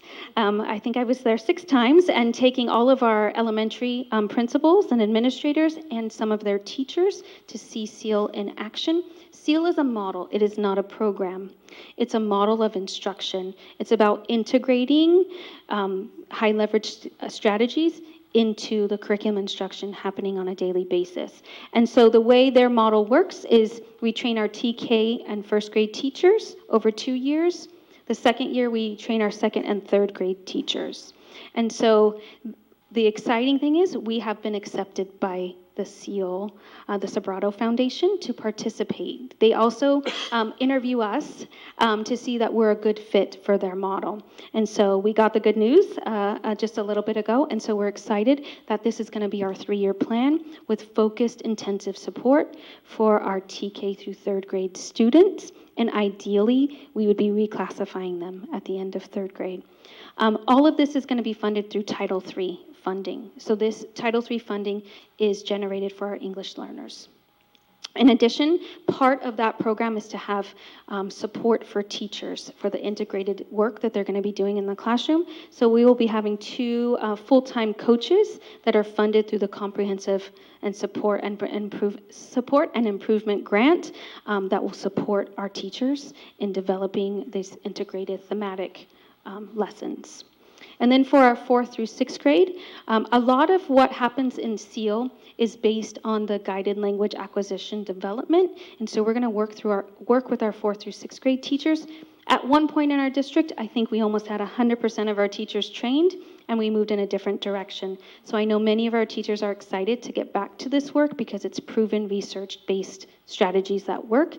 So if teachers are new, we're going to provide a training for them. If they've had the training, we're looking at a refresher course for them. And that's through Title II funding, again, for our English learners, specifically for professional development. And then for 7th through 12th, we have SIOP, which is Sheltered Instruction Observation Protocol. And it's about changing the instructional practices that are happening in the classroom to support our English learners. We had last year 6 teachers do the virtual training in the summer. We're offering it again this summer. And I just talked to Mr. Neal, and we're going to be working with his entire staff next year to look at SIOP for the entire junior high staff. And so, again, looking at a TK-12 approach. What are we doing for all of our students? And as Ms. Salinas shared with you before, we are exploring and planning for a dual immersion at Schilling Elementary with the hopes of opening for fall of 2020. So just overall, this is the work that we've been doing this year in updating our EL master plan. In addition, the team has worked on updating all of our forms, who are very much outdated, and updating all of our ELD report cards TK-12. So there's been a lot of work the staff has been doing to update all of this for our teachers to start the year with all of the support and a comprehensive plan for our English learners. Thank you. Questions? Thank you, Ms. Surt. That was a long staff report. Sorry. No, it's not your fault. It's something that we have to do. So, no, I thought that you handled it very well. You know, it's very difficult to, you know, do a report like this where it takes a while, and I thought you did excellent. So, board members, any questions? Okay. Okay. Thank you. Thank you. Thank you. Wait a minute, hold on. I wanted, not a question, but I wanted to say thank you for all your hard work. I know that sometimes we don't hear it or we don't say it as much, but I do want to say thank you for all your hard work. Yeah, and Thank everyone you. else involved in putting this together. Yeah, it's definitely a team effort. And I do want to say that I'm also looking forward to this dual immersion program. Very excited. Thank you. Yeah, it's great that it's over at Schilling. No. So what happens, I just have something. So Schilling, what happens after that? Is that shared with everybody else? Yes. So the process is first to do kind of an exploratory group to go look at it and what it could look like for a dual immersion. And it's essentially a strand within a school, right? So it starts at kindergarten and 1st grade, and every year it builds. But the other piece is right now, Dr. Wendy is actually looking at conducting a survey because we want to hear from the parents and the community as to what language. Because I'll tell you, my experience has been sometimes it's Spanish, sometimes it's Mandarin, it could be Farsi. We don't know yet. So she's in the process of building that survey to hear from the parent community at Schilling. And then we would roll out a whole plan that starts from recruitment of students, recruitment of teachers that want to participate in it, and then building out a 3 to 4 year plan. And that would all come also before you to hear a little bit as it's going. But first, it's the exploratory team that goes out to see it. Yeah, I love the multi-language approach, you know. Good. Thank you. Thank you very much. Thank you. Oh, Member Thomas, hold on. Actually, I kind of wanted to know about the funding. Have we gone into how much this is going to cost? So for the dual immersion, essentially, we can look at some of the Title III funding for the professional development, but it really becomes your regular general fund that you use because in essence, it's the same program, but you're just using it in the other language. So it's not necessarily another expense. It's looking at when you're buying consumable X, right? You're buying it in Farsi or you're buying it in Mandarin and in English. But because you do, and I don't want to get too far ahead, but depending on the model, a 50-50 model, for example, teachers, the native English speaking, the teacher who's teaching English and a teacher who's teaching the target language, they basically share the resources, and so it's not another added expense. But the professional development, we would look at Title III for that. Yeah, speaking of professional development, we have a terrible time getting substitutes to release our teachers to get professional development. If we don't fix that, and you're just doing a spot here and a small group there, it's not going to be implemented with fidelity. So I hope there's something we can do to make sure that the teachers get trained and measure whether they're getting trained. Okay. Thanks. Thank you. So we have a lot on the agenda after this. So do I get a motion and a second to extend the meeting in case we need it at minimum of what, an hour till 11? Is that okay? Or did anybody have any other suggestion? It doesn't mean we're gonna do that. I'm gonna try to get out of here, get us out of here sooner. But do I get a motion and a second? I move to extend the meeting till at least 11. Okay, thank you. Member Martinez, second? I'll make the second. Please vote.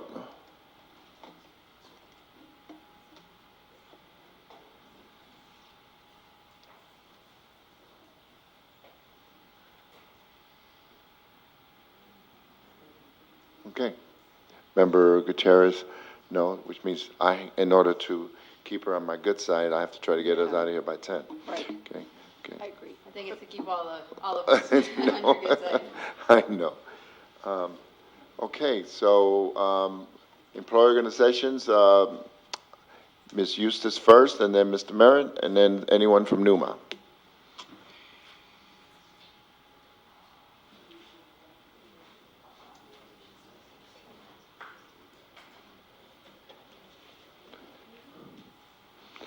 Again, hello. Good evening. Good evening. On a lighter note, I wanted to remind the board that CSEW Week is coming up May 20th. And we are going to be going to Claim Jumpers, 6 p.m. So it would be an opportunity for all of you to talk to my members. I'm sure that they would be happy to talk to you and tell you about what's going on in their lives. But we're there to celebrate. We're going to be there to celebrate classified school employees. What time? 6 p.m. Thank you. Yeah. And then on June 3rd, we're going to be honoring 7 members from our bargaining unit for retirement. And most of them have worked 15 years or up to about 26 years. So we honor them. We're going to be taking them to dinner at the Olive Garden. That's on June 3rd, and that's also at 6 p.m. And then later in the summer, we have our California School Employees Conference in Las Vegas. And it's going to start July 28th and go through August 2nd. We have 2 members of the bargaining unit, Maria Huffer and Bertha Deandra, are going to be going representing the chapter. I also will be going because I'm a life member of CSCA. And so I just kind of wanted to give you a little bit of an update of some of the really fun things that are coming up for us.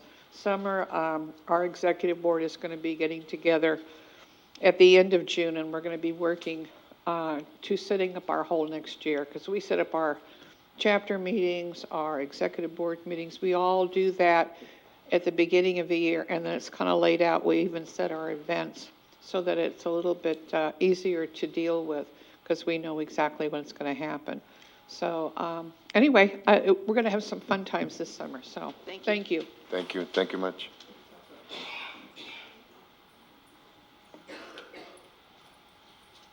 Yes, sir. I left my sign at home. So I wanted to update on a couple of things. So some questions that some people had from the board, some of the board members had, were where do our teachers live? And 30% of them live here in Newark. And my computer stopped working, but I think that's about 60, that would be about 60 people. I can do math. And then 20% live in Fremont, The next biggest area is Hayward, about almost 11% live in Hayward. We also live in places like Tracy, Stockton, Fairfield. There's some people that spend a lot of time on the road to do what they do because they love Newark. And it's that time of the year again, and I was going to try to keep it positive, but I do have to tell you that even tonight I got a phone call. What's the last date I can resign without getting in trouble? I've gotten those calls every day for the last 2 weeks, and some days it's more than one person. We need to continue to strive to make this a destination district and a district to stay in.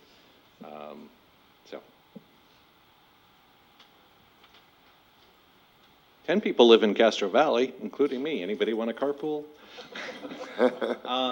I did want to put a little plug in that in my home school district, Castro Valley, last Thursday, they had their board meeting, and they approved a resolution to fly the pride flag in June.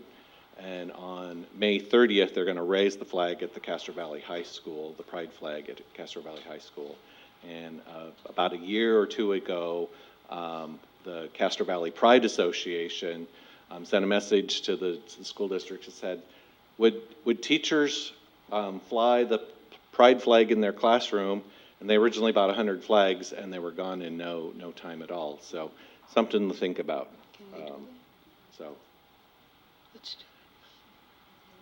Let's do it. I'd put a pride flag in my classroom. I would too. All right, thank you. Thank you. Anyone from NUMA? Okay, so we go to old business, addendum to master contract between the MIRI Center and Newark Unified School District, 11.1. The staff recommends the board ratify the agreement. Anyone want to, any questions on these, or are you moving on it? You move? I second. Okay, Member Thomas moves, Member Jean seconds, please vote.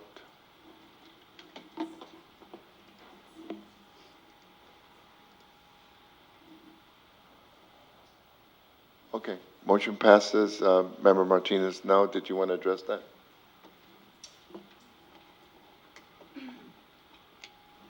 Sure, I think that we've had a lot of discussion, and I can talk and talk, but really, as we look at contracts, if I don't have any background, it's hard for me to accept.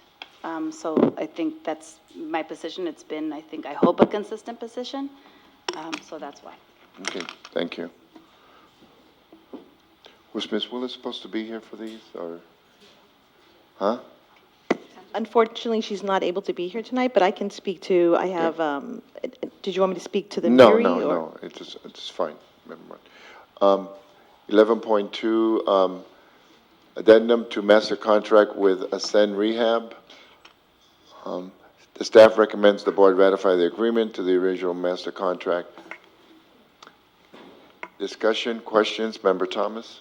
Aye. I feel similar to what Member Martinez. I wanted to say Gutierrez. Member Martinez, this is coming to us late. Obviously, we have already been spending more than the contract because this is for 3 months, and there's not 3 months left. I too feel I would like to be able to vote no because I want to send a message that contracts are not being brought to us in a timely fashion, and they're not being brought to us with complete information that we need. So I'll vote yes, but I really want to send that strong message that we're not handling contracts very well. Thank you. Member John?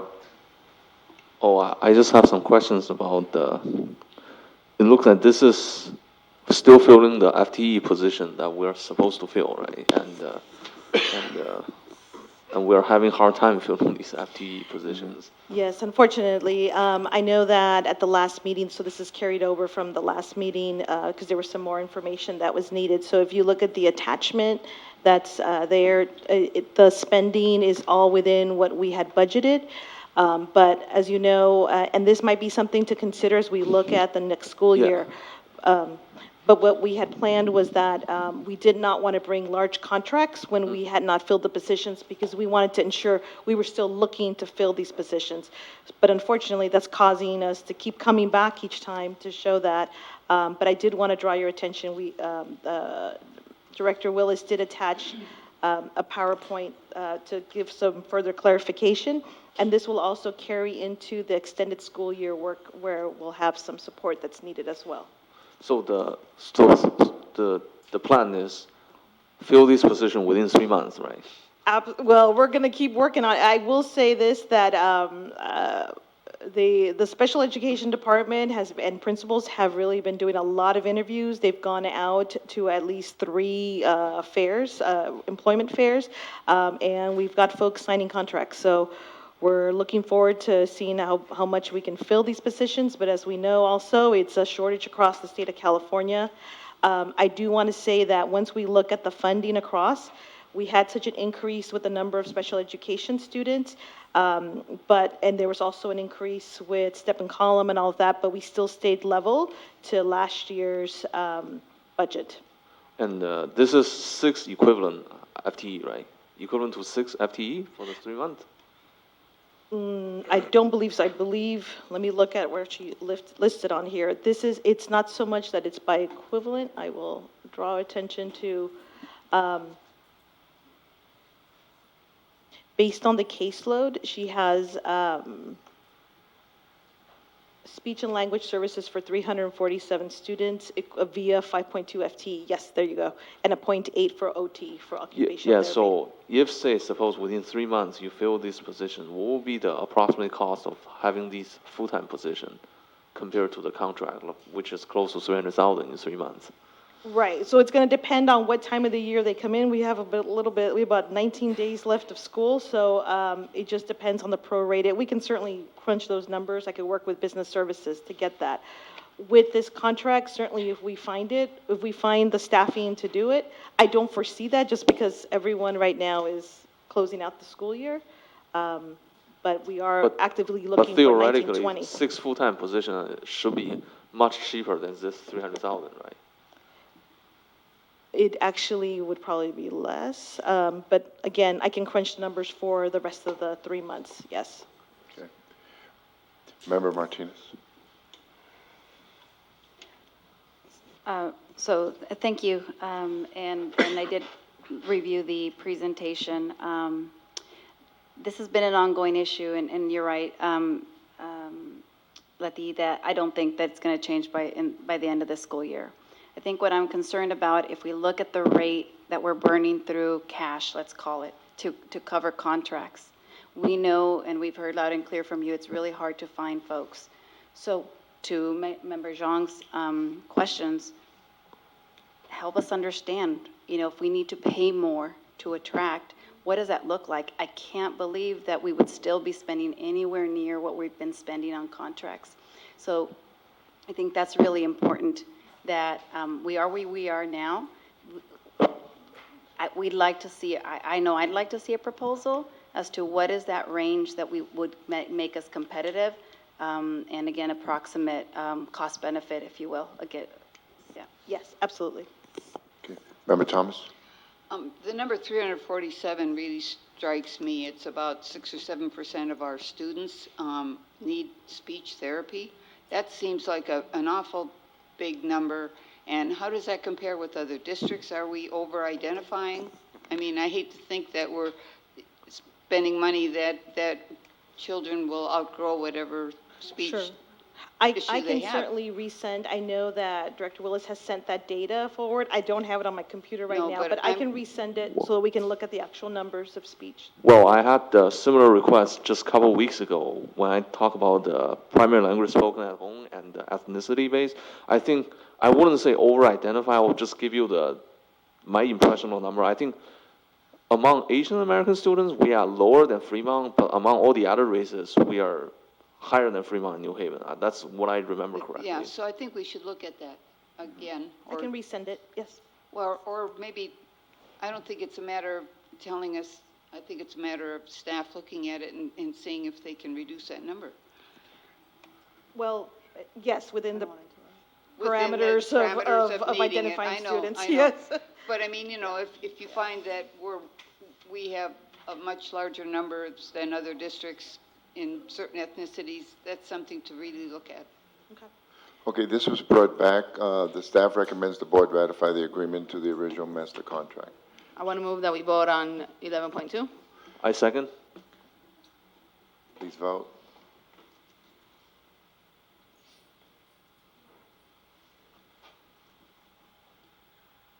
Okay, motion passes. Member Martinez, no. Okay.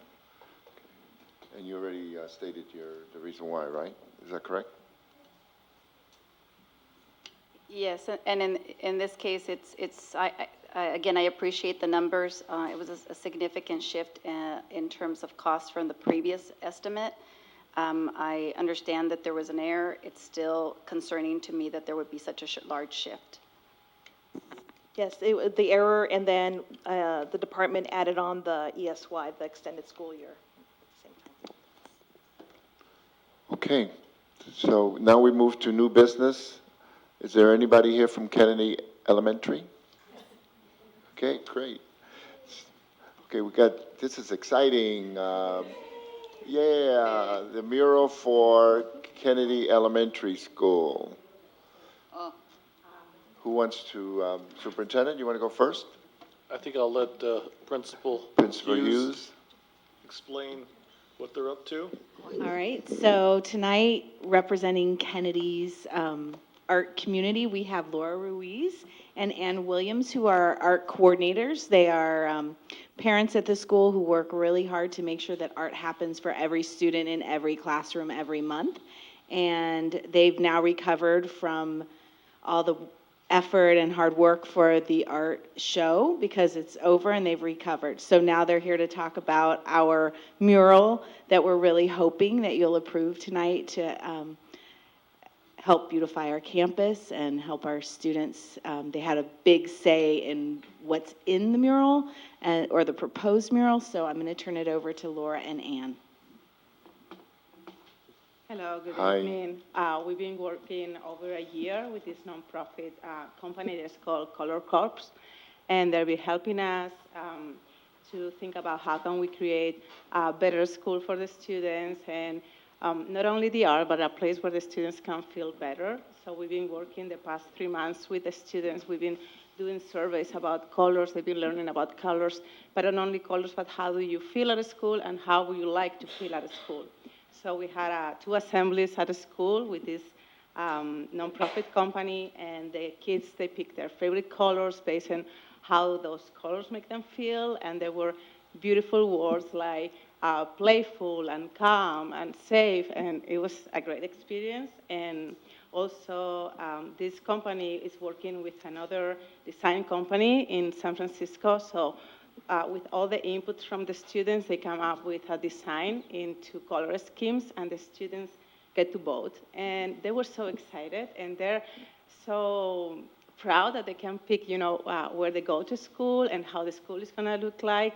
And they came up with this, I think you have access to that design. And Beautiful. the designers were talking about they want to bring the nature, and when you look at the design, the flowers supposed to be their size, so they can take pictures, they can feel happy, and they're only not design one wall that is going to be for, we hope it's going to be for the art room, but also it's going to have another wall through the library, and so we're very excited about that.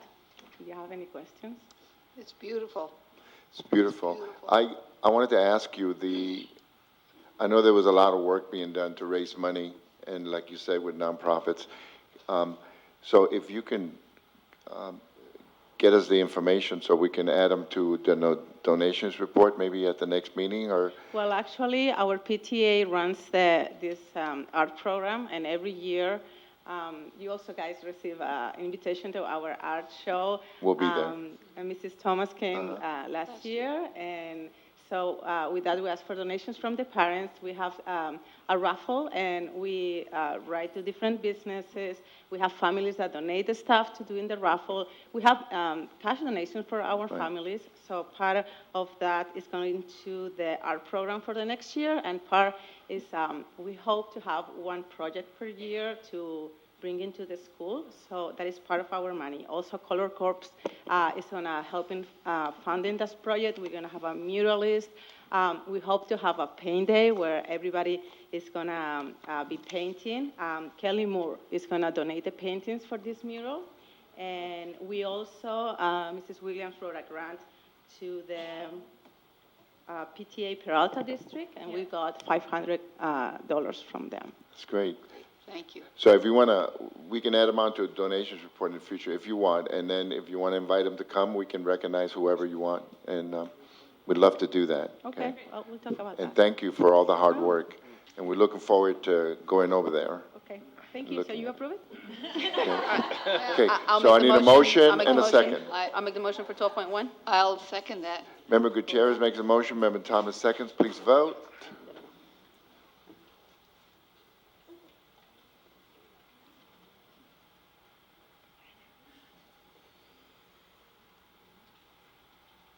Yeah.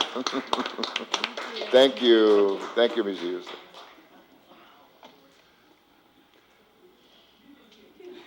.2, elementary interior and exterior lighting for Schilling Elementary. Yeah, okay, it's on you. Okay, so I have been before you all, and I really should change my job title to Finding the Money Person. Okay? We need more of those, let me tell you. You know us as your energy and water efficiency people, and my colleague Puck Ananta, our engineer, who you probably see all over your campuses, changing out your lights and whatever. So I have a corporate background, and my background is in banking. And so it always dismayed me while I was in banking that the banks never invested in the communities. It really broke my heart. And they had a million reasons why it was so difficult, and it was really very difficult for me to accept. So I was also part of a PG&E project when I worked at Alameda County Office of Ed. And what I tried to do is to figure out how to get money to schools. Because you do not have money for infrastructure, for the things that you need so that you can run your schools efficiently and cost effectively. So this is my last PG&E pilot project. 5 years, haven't seen a penny, but I finally got your $100,000 from Wells Fargo Bank. Yeah. Oh my God. But the carrot with this grant is that you have to approve the Fremont Bank grant loan. Okay, and how it works is all federal banks have to donate to what we call disadvantaged schools. I'm not going to even use my PowerPoint. Doesn't matter. We're late. We're tired. Who wants to use the PowerPoint? So what you have to do is, as a bank, Earth Day Network is in Washington, D.C. They changed the law, which is hard to believe for all federal banks, that yes, they can invest in disadvantaged schools in energy and water efficiency. So that now is part of the Federal Register. So this project, the reason why that Wells Fargo gave you $100,000 is so that we can get a loan, so you have an interior and exterior lighting project at Schilling. Okay, the lighting sucks. Okay, it's too bright. There are dark spots, there are light spots. I mean, it's really kind of nuts. So we have to go in and we look at what is light at the table level. It's supposed to be 30 to 40 foot candles. In some spots, because it's so uneven, it's 100-foot candles. So you have all that glaring light into the children's eye, reflecting off of screens, etc., and no ability to dim the lights. So the Puck had originally estimated that it was going to cost us about $130,000 to do this project. So with Wells Fargo donating $100,000, that then made it like 30-some thousand, okay? And Wells is also going to give you some interest rate credits. So I had to run around to try and find a bank. Fremont Bank is your bank. And they agreed to give you this little tiny loan, which no one wants to do because it's so small. And the amount of time to handle a big loan or a little loan is a big pain in the neck. It makes no difference for the processing time, getting it through credit, et cetera. I was running all over the country trying to get you the $35,000 loan.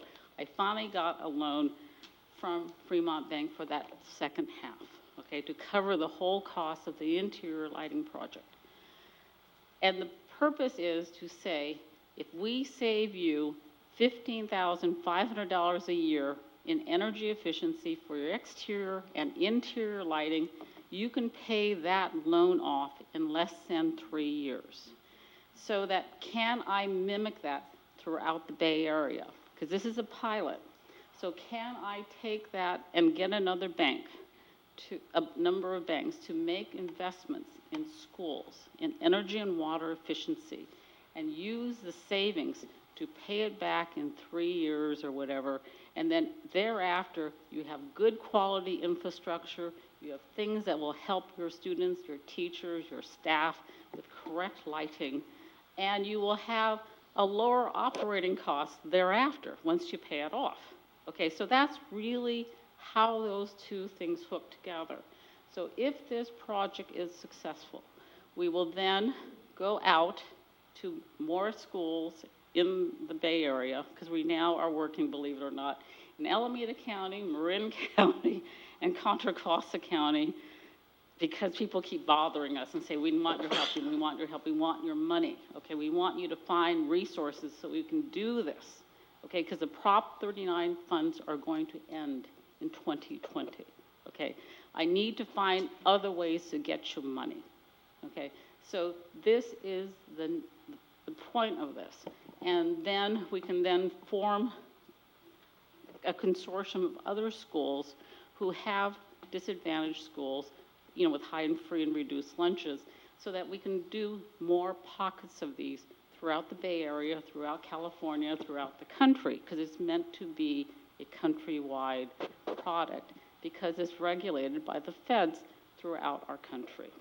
So anyway, so the purpose is to get money to Schilling, to start off this pilot project, to improve the lighting for your students and staff, and to show the banks and the government that we can do this. Thank you so much. We don't want you to go anywhere, though. Forget about all those other places. We want you to stay here, okay? So we have 12.2, 12.3. So Member Jean and then Member Thomas. Well, my question is, are we borrowing 35,000 or 36,000? Well, it's 35, but if I add the fee on, there's $250 fee, and then I have to count in the interest. Now, it's possible we can pay it off faster, but I try and estimate in a conservative way the most amount that you would have to pay back. And on one of the slides, looks Okay, like you want to turn on the the pilot slides? loan is 38,000 if you I mean, add all the. So it is with the maximum amount of interest. So if, for example, Wells Fargo is going to give us an interest payment to cut down the interest. So I'm just going to get that money, and you can use it to start paying it down right away. Where is the, Okay. Anyway, so, but right now with $15,500, you're going to pay that back in 2-point-some years. It's less than the 3 years. So therefore, if we pay it off sooner, you're going to have less interest. Okay? Okay.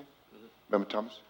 Well, here's my thought. My thought is if we don't take the loan and we pay for it out of our bond money, then we don't have to pay interest, and the savings accrues to our general fund that we don't have to pay back from our Then general fund. you don't get the 100,000, and I have to find another place. Yeah, to do I didn't understand that part. Could you explain that part, why we have to take a loan? Okay, the whole purpose of this is to show the federal government and the banks, that if we have a program where we save energy in a disadvantaged school, okay, which we know we can do, there's the strict engineering, we've been doing it under Prop 39.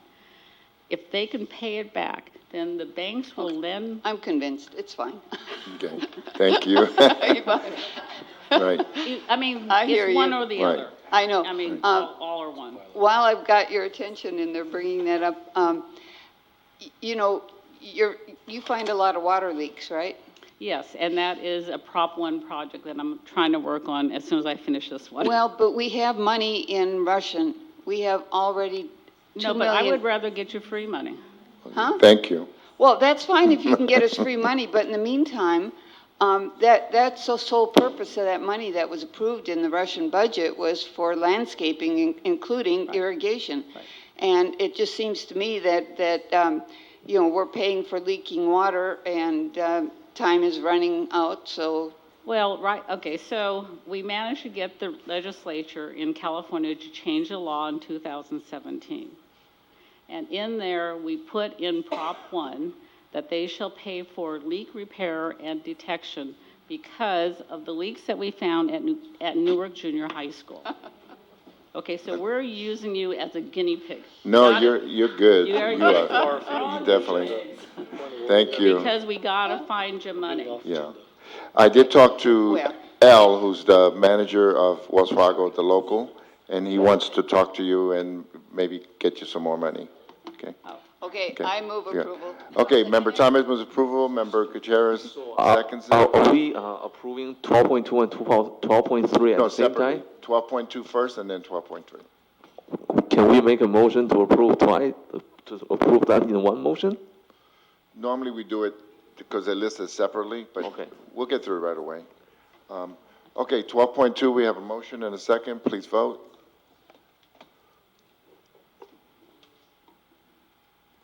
I'm sorry, who moved and who seconded? Thomas, and I second. Member Thomas moves, Member Gutierrez seconds. Okay, Member John, 12.3. I make a motion to approve 12.3. I'll second. Member John moves, Member Thomas seconds. Please vote.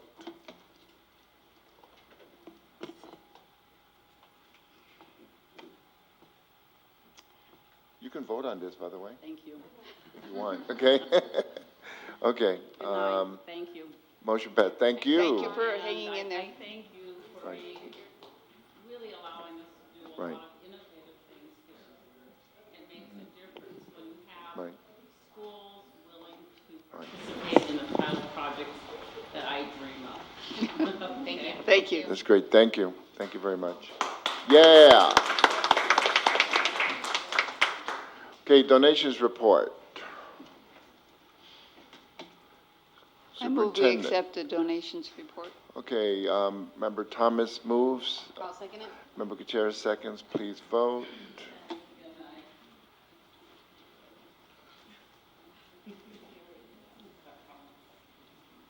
I'm sorry, you want to do yours again? Did not, sorry. Okay. Okay, motion passes unanimously. Thank you. Can we read those quickly?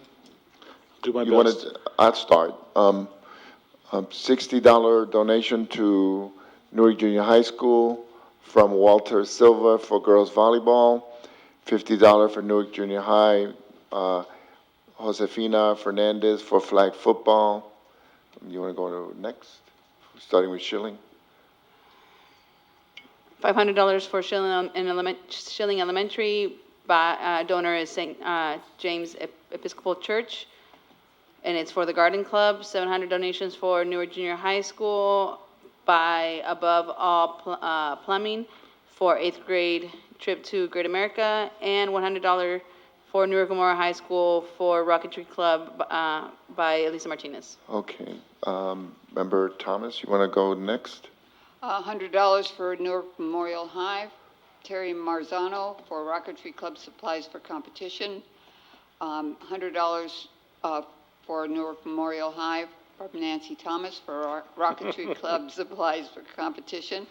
And I'd like $267 for Newark Memorial High School from various people donating cash during the board meeting for the Rocketry Club. And I want to read the last one because I saw this Sharks buddy bench at Kennedy School that the San Jose Sharks donated. It's just so cute and nice, and it came after one day of getting the grant. So I did that when I rode my bike to school, which is a very nice program that Kennedy has as well. Total Okay. was $1,877. Thank you.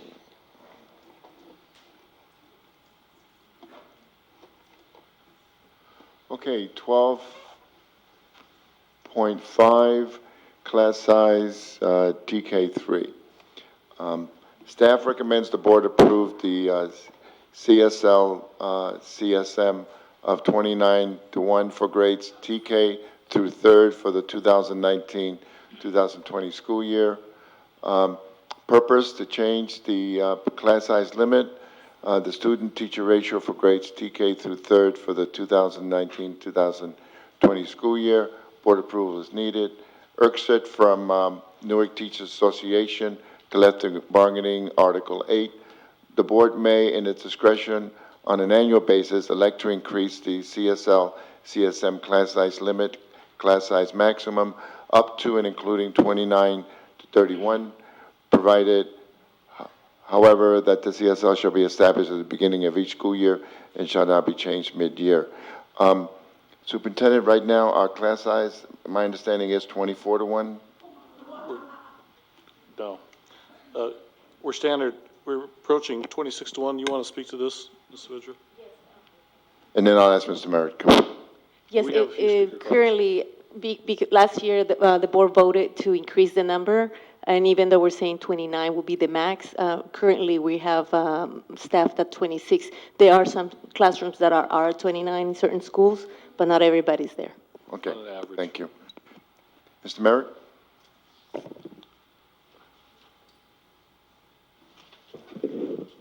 This is a perplexity to me. It says K, but remember that TK is part of K in somebody's mind. Not mine, but they're very different individuals. 29 TK students walking in a line from their classroom to the gate to see their parents after being in school. Bless those teachers for taking care of that. And I know at least 2 TK classes, right? BGP and Lincoln had 29 TK students. Okay?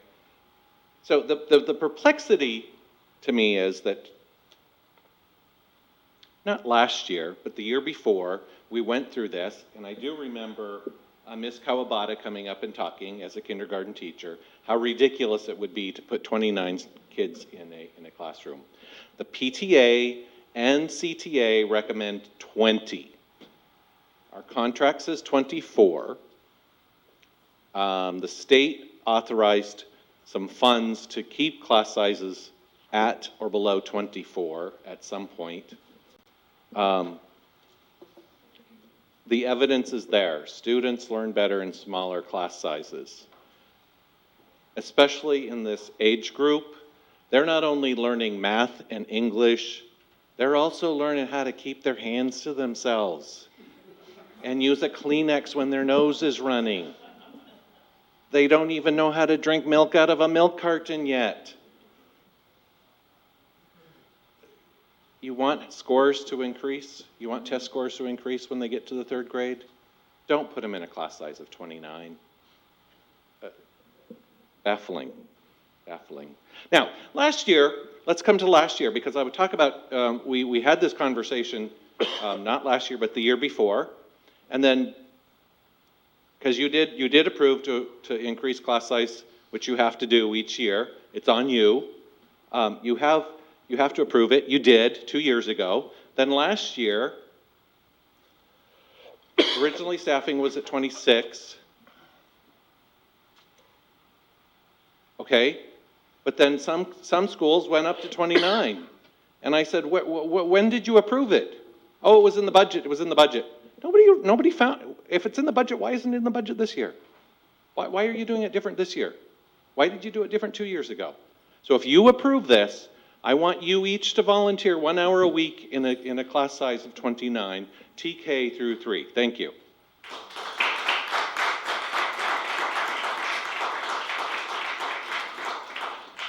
Mr. Ramon Menmer? And we ran out of splits because I know there's other people. Medina, Mr. Ramon Medina.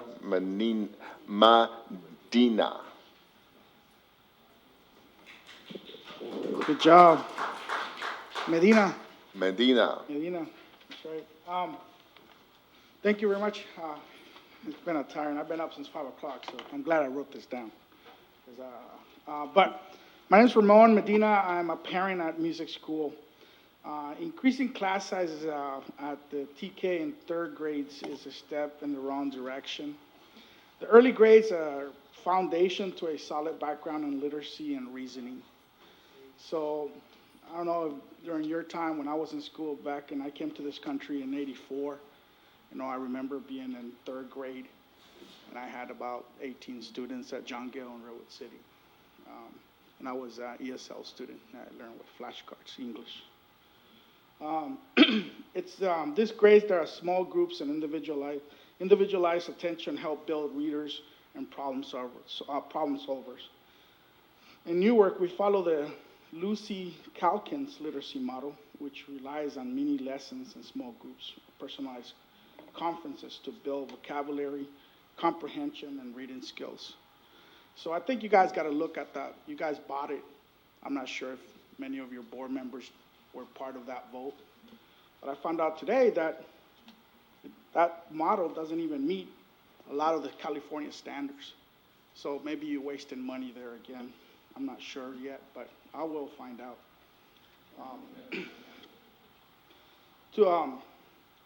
If the sizes of class increases, the results is limited personalized time for instructions. We want to turn away from lecture assembly lines. I think you guys got to understand what a lecture assembly line is, and hopefully all of you know that.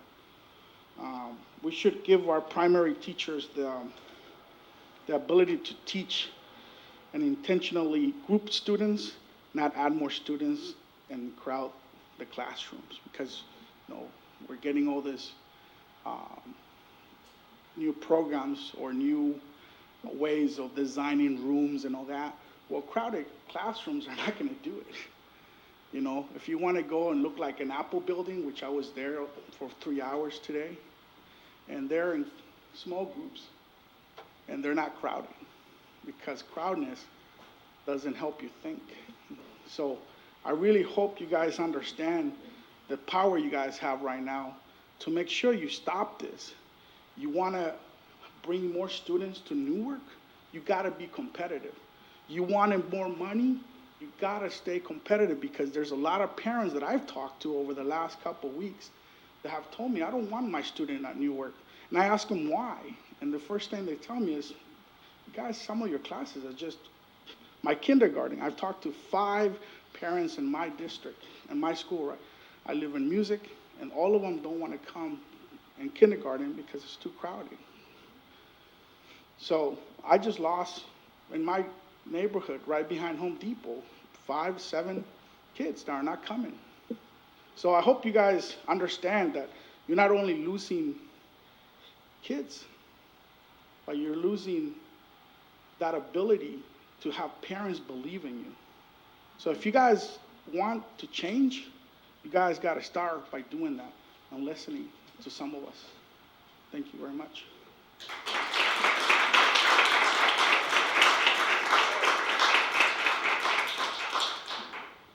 Good evening, David Hernandez again, Executive Director of NTA. I wasn't going to get up to speak, but then I saw that item on the board, and as a former kindergarten teacher, I'm appalled that you would want to put 29 kids in a classroom.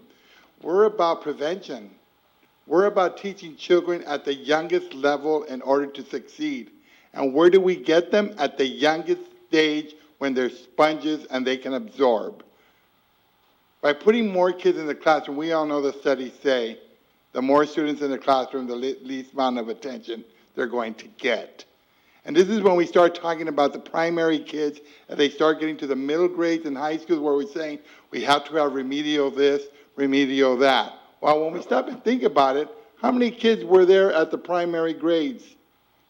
If you're going to be putting more kids in a particular classroom, you're not going to provide them with the services that we need. And in this day of age, we have all kinds of students. The diversity that Newark has, you can't afford to put more kids in the classroom. It was mentioned here about recruitment and retention.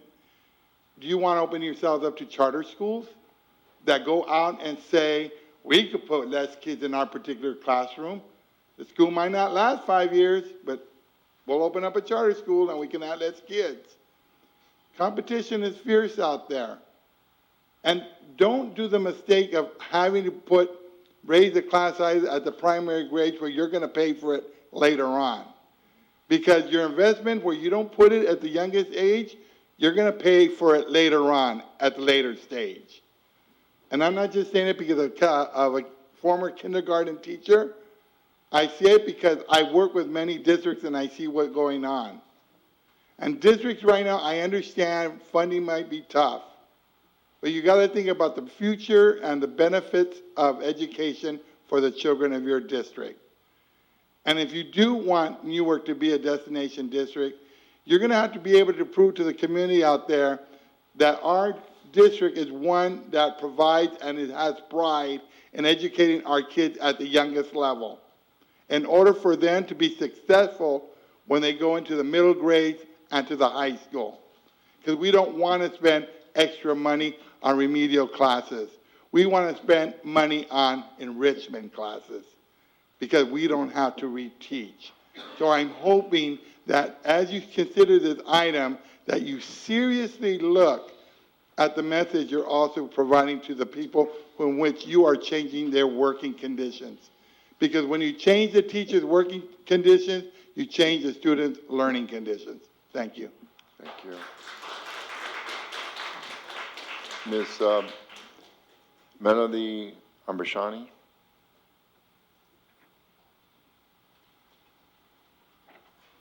Amirehsani? Melody? Melody? Okay. Ms. Megan McMillan? And then Ms. Melissa Robinson. So I've got to change hats because this time when I address you, I'm addressing you as a parent. I have 3 daughters that we live in Fremont, but all of my kids go to school in Newark. They all go to Snow. My oldest is a 6th grader this year, and I have a 5th grader, and I have a 1st grader. And I talked about her a little bit last year, or 2 years ago, when she was getting ready to go into kindergarten, and this first conversation about class size happened. And I said, you know, I've got that kid. I've got that kid that tests every limit and pushes every boundary. And she did a lot in kindergarten. 1st grade has been better, and she's been able to turn it around. And I was talking to her yesterday, and I said, remind me, how many kids are in your class? 20. Oh, amazing. And she's able to learn and stay on task and not have all of those minor behavior forms coming home every day with PBIS. And yeah, she's made tremendous gains in talking to her teacher. Oh my gosh, yeah, it started off kind of dicey, but she's really made it. She has a diagnosis of ADHD and of emotional regulation disorder. And yet we haven't had to implement a 504 this year because her teacher's doing great and able to handle her and get to know her because there's 20 kids in the class. And if this happens and she jumps up into 2nd grade and there are 9 more children in that room, she is going to do everything in her power to make sure that she still gets that amount of attention. But it won't be in a good way. So please make the right decision tonight for her and for the rest of the students in the district. They deserve it. Thank you.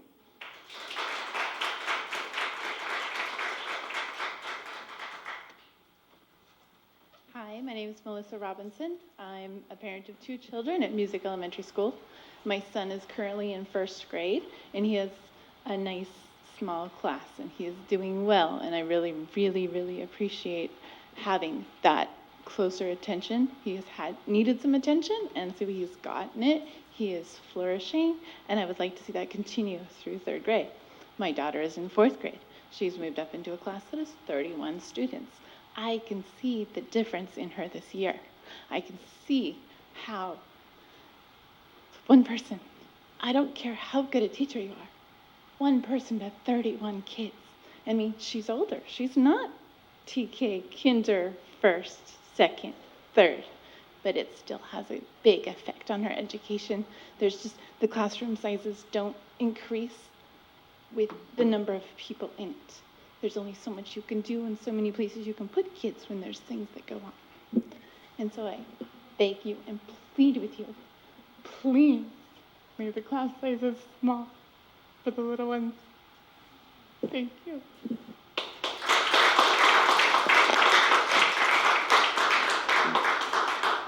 That's our last speaker, so now it comes to the board.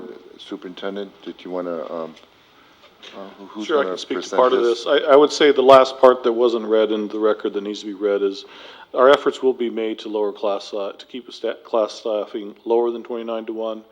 This is flexibility in kind of a worst case scenario. We know that having large class sizes at the lower grades does not help kids. We know that we need to adhere to higher class sizes at secondary to make that happen. And that's something that we've been tightening up at the high school, and we have done so.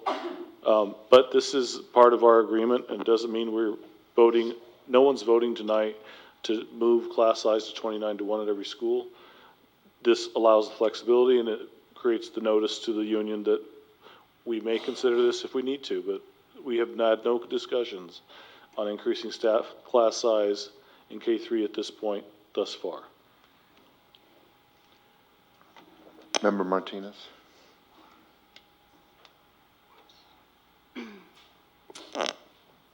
Again, just like, I understand, thank you for your comments, Superintendent Sanchez. And I understand that we need flexibility, but keep coming back to even our earlier conversation at the beginning of the meeting in terms of, do we understand the needs of our district? And do we even open the door we all understand we have a lot of funding issues, but at my core, that's one thing that I always have believed in. And I mean, all of us, I think, as we've gone through our school systems in the early years, we've benefited from small class sizes. So I just wanted to say that I understand and I acknowledge that, but I think we need to find a better way. And I mean, that is the hard work that we have to do as a board, but we need to look for funding options and not compromise these early years.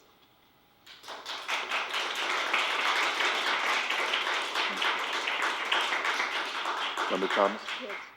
I agree that the lower class sizes are important, and as low as we can make them. This board told the superintendent last year when we had to make cuts that the first thing we want to bring back is 24 to 1 in K3. One of the things I hope staff will consider, the board never actually voted on it, but we have allowed students to come in free in TK that don't turn 5 before December 2nd. They turn 5 between December 3rd and January 31st. We are paying and giving free TK to those students until they do turn 5. That's very expensive. I know it helps the students, but if they're in a class of 29, maybe we have to reconsider, both because it costs money and also because it's not a good thing to have 29 kids in a TK class.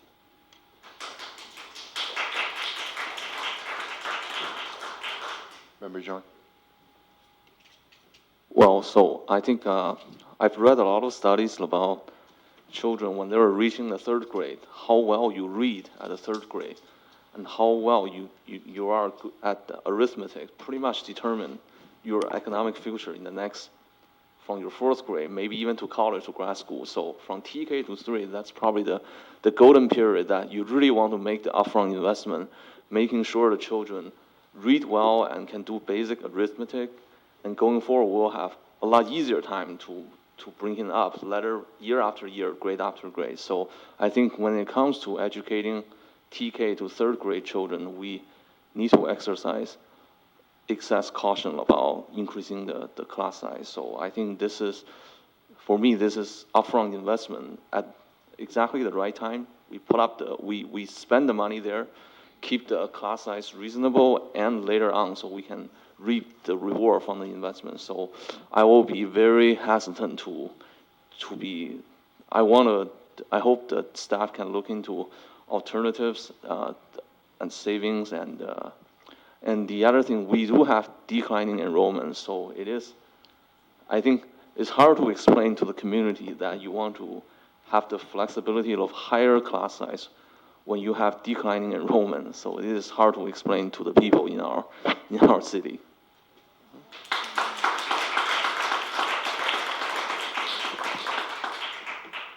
Um, 24-1 was originally proposed to us by the state a few years back, and they gave us money, and then, as happens a lot of times, they took it away. So,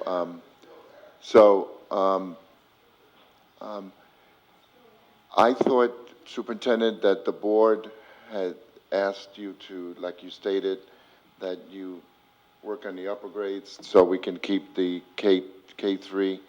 I think when Frankie was here, we had said that 25, 26-1.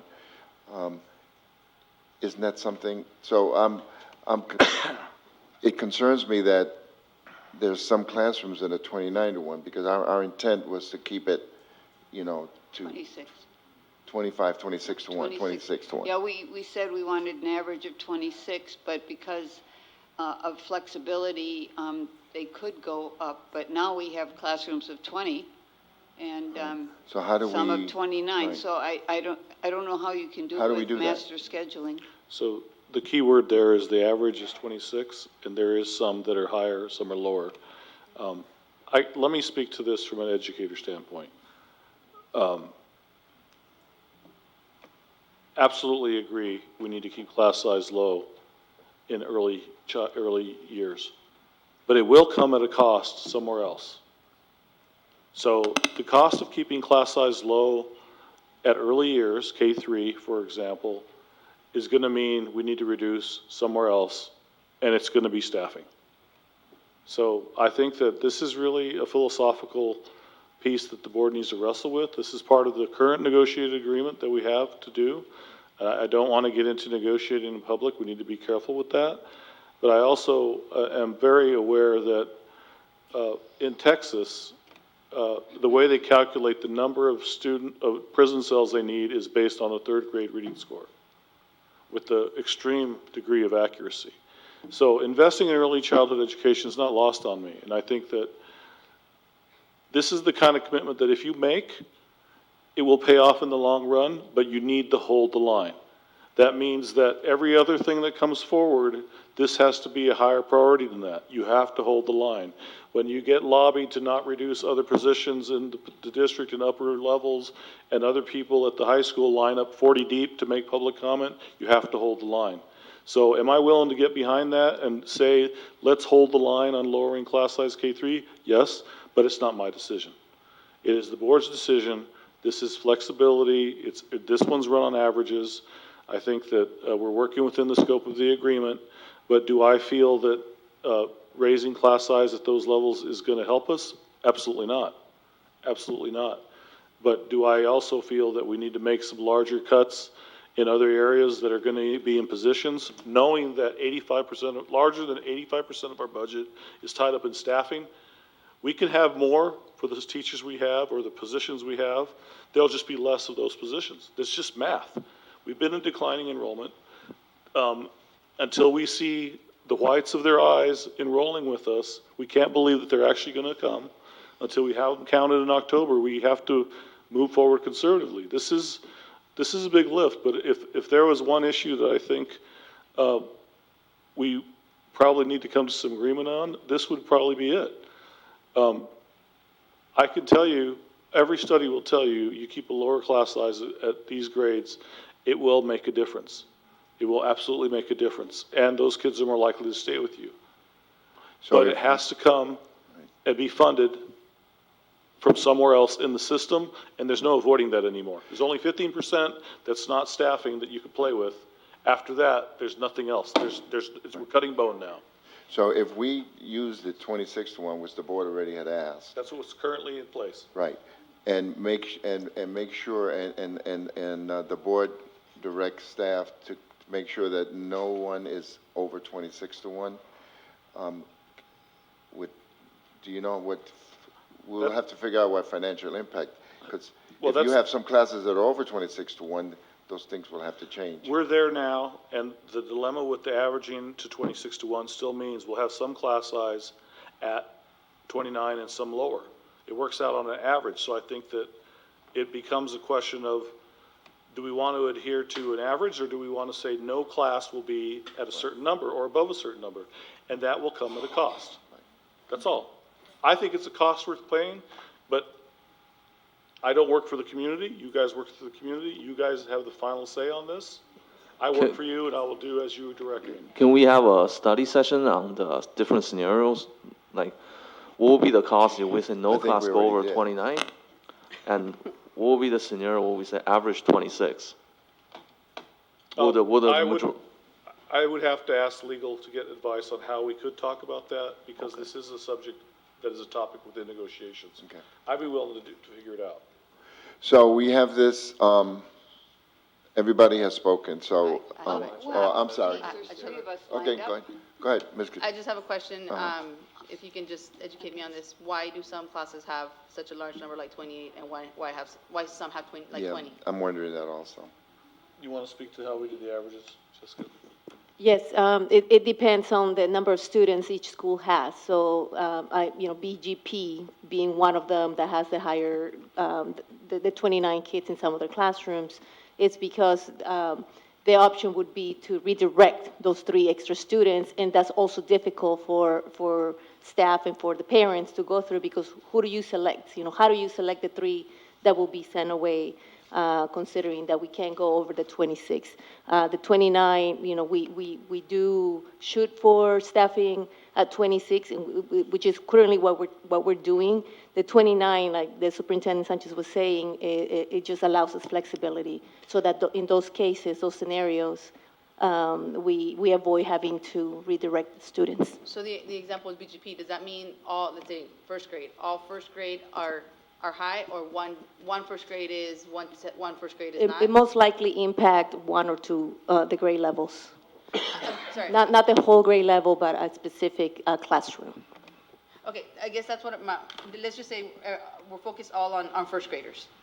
Is it that one classroom has 29, within that same school, one classroom has 29, one has 20, one has 25? No, the principal and the school still tries to do their best to balance out the classrooms, but because, depending on the number of students, again, Correct. some of them, or 1 or 2 of them, may have more than 26. Thank you. Member Thomas and then Member Martinez. Yeah, I think we already passed a resolution that said that we were going to decrease the number of NTA positions by 13, and 5 of those were at the elementary level, and part of that was the ongoing commitment to staff at an average of 26-1. So, if we can delay this while we look at specific cuts that we have asked staff to bring to us, program cuts and other kind of cuts, maybe we can delay this. How much time do we have to do this? In June. So I suggest we work on this in a workshop, try to see if we can get to 26 top, maybe cut it at 26, depending on what other cuts staff brings to us in their recommendations. Okay, Superintendent, you. I'd be comfortable with that. I just know that I just want to be transparent.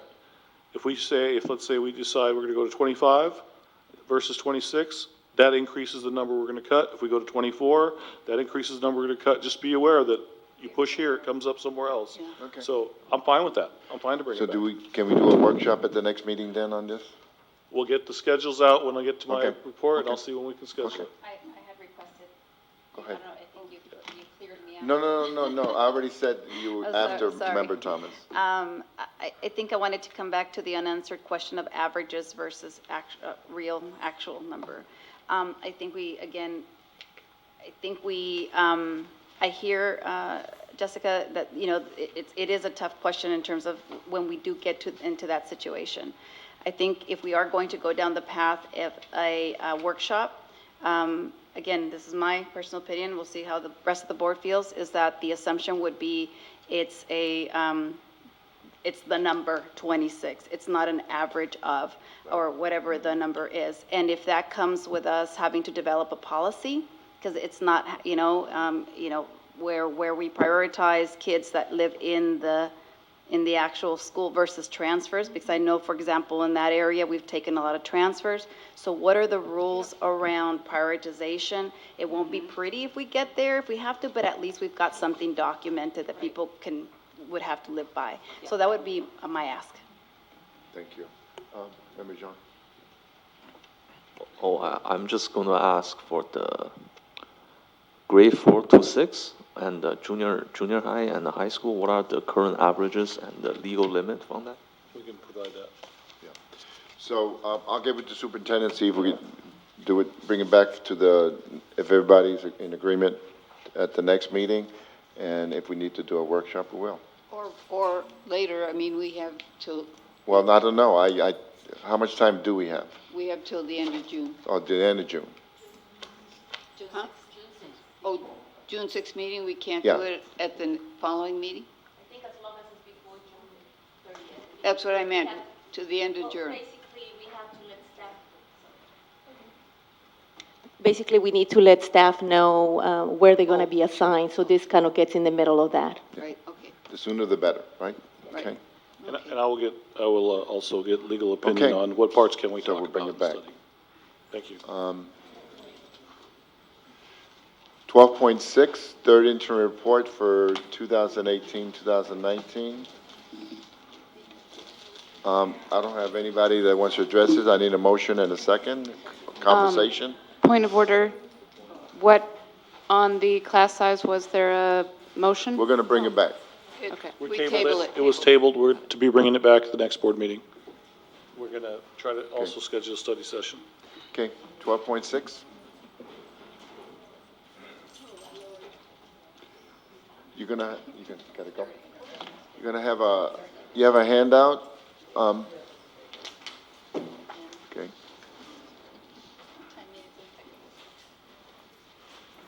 I'm going to give you my handout too, same time.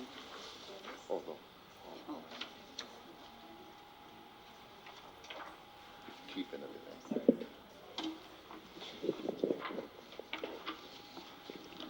All right, good evening, board members, Superintendent Sanchez. Tonight I'm going to talk about the third interim report. Basically, the general fund consists of unrestricted funds as well as restricted funds that consist of routine maintenance funds, supplemental funds, LCFF. We got our beginning fund balance minus or surplus of our difference between our revenue and our expenditures equals our ending fund balance. Then we have designation as well as our economic of minimum reserves. Here's an example of our revenues. Like I said, mentioned earlier, our LCFF. Our LCFF is based on our average daily attendance, as well as unduplicated people count. We get our funds for supplemental and concentration funds based on unduplicated people count. We also get federal revenues, Title I, Title II, Title III, that focus on, Title II is for professional development, Title I is for unduplicated people count students. We also get special education funding.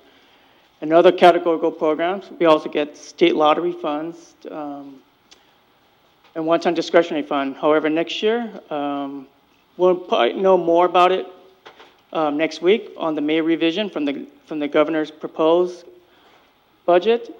And we also get local revenues from SELPA funds, the lease, use of facilities, interest income, and any donation from the Newark Educational Foundation.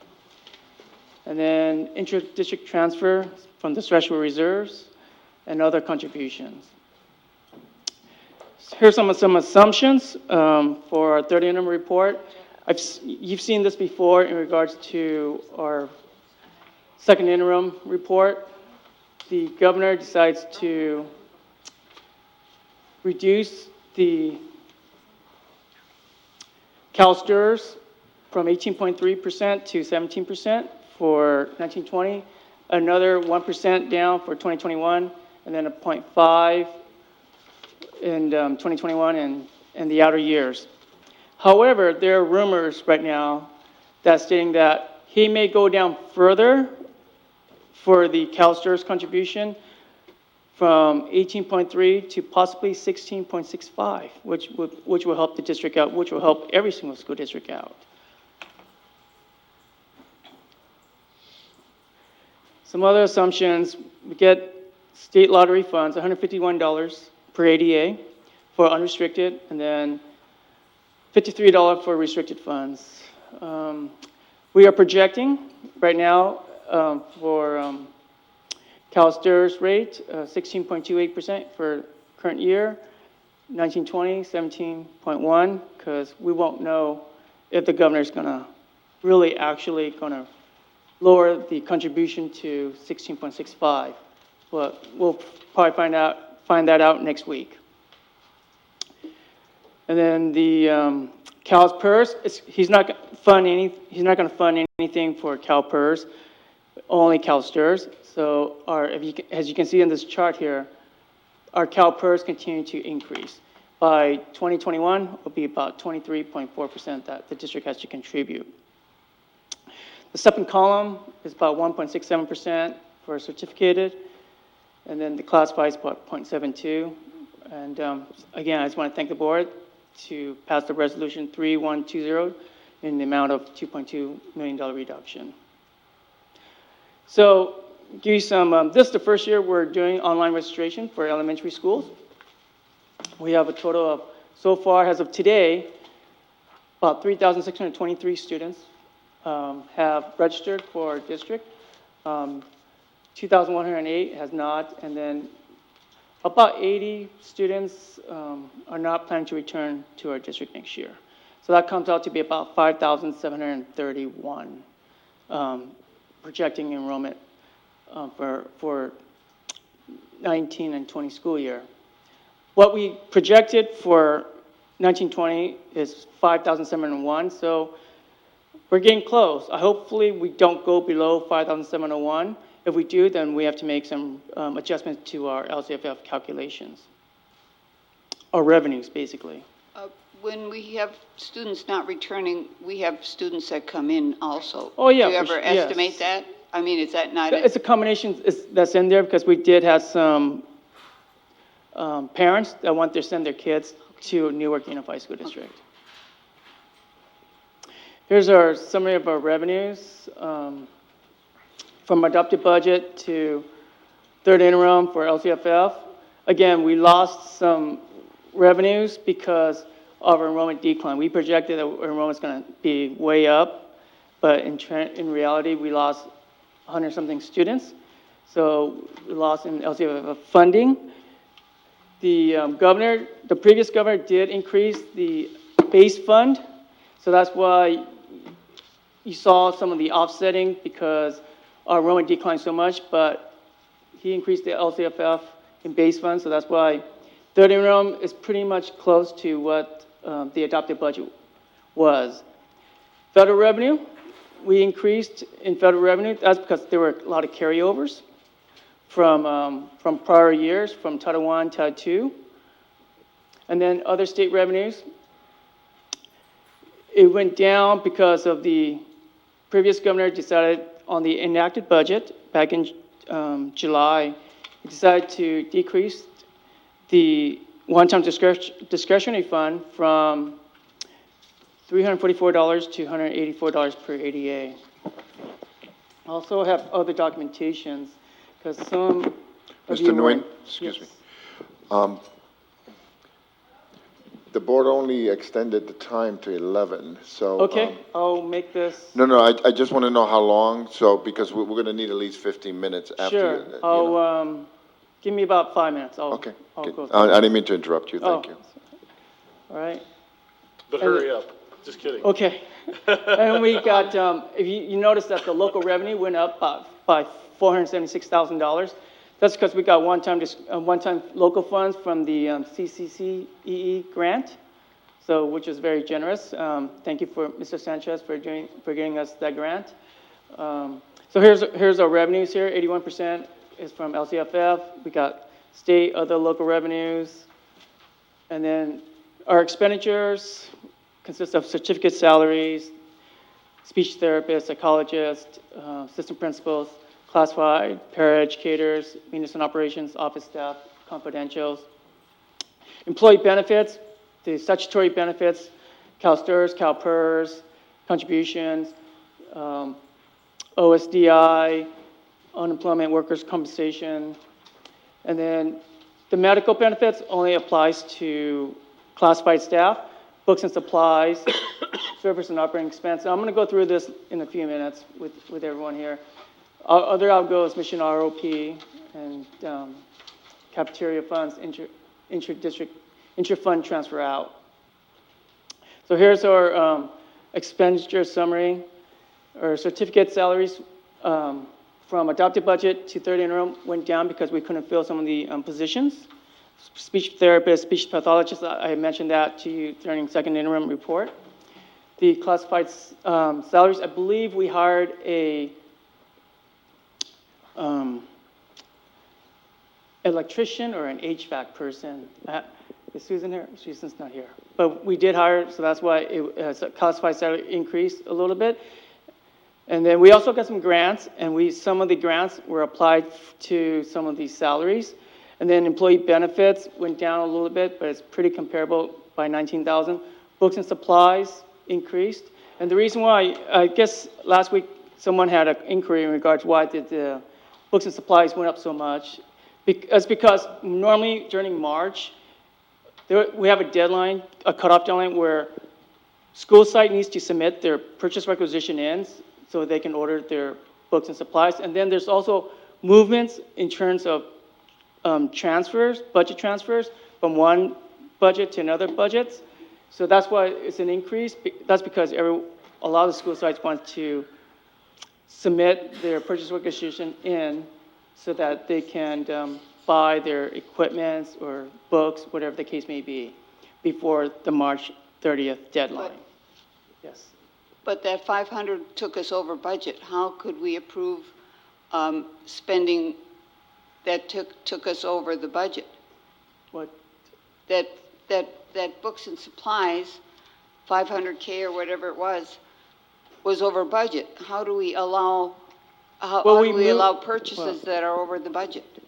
Well, there was budgeted in terms of, let me get my documentations here. Well, then if We it transferred was, there were some funds that were transferred from like LCAP to books and supplies because they didn't have enough time to spend some of their site allocations. So they moved the funds from LCAP funds, as an example, to books and supplies so they can order some equipment. yeah, but our expenses went up by $980,000 from February to, from March to April, our expenses. So if you took it out of something else, how did our expenses go up 900,000? In which, in the books and supplies? No, you said overall, if they spent more on books and supplies, they took it out of LCFF or some other place. Right. So how do we get $981,000 increase in expenses? I'm sorry, where do you see the $981,000? I mean, I see it in the reports that you give us and from this third interim report. It shows what the expenses are overall. And of that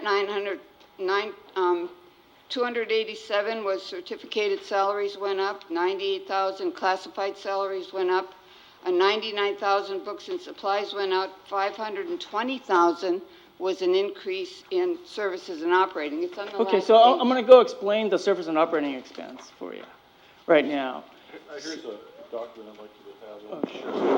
So you have- Yeah, there's some, you can share those with the audience. Okay, would you pass those to the audience, please? I mean, it just, I'm sorry for interrupting, but it doesn't make any sense that, So again, yes, there were some carryovers, so we have to budget it for the expenditures and for our budget. We had Prop 39 that came in, so we have to budget that we're going to spend it this year. We're going to try to spend it. We also have some carryover from Title I and Title II. We also have some CCE grant. well, we knew that at the beginning of the year. All right. And it should have been in the budget. Right. So let me further explain. So I'm going to need to interrupt just for a second. Sure.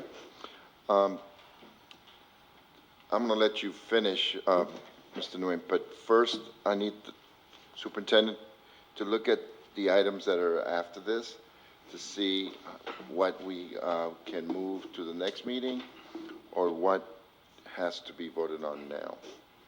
The consent agenda is a high priority. Okay, so we need. For me. Okay. Do you mind just taking a minute so we can? Sure. Okay. Staffing.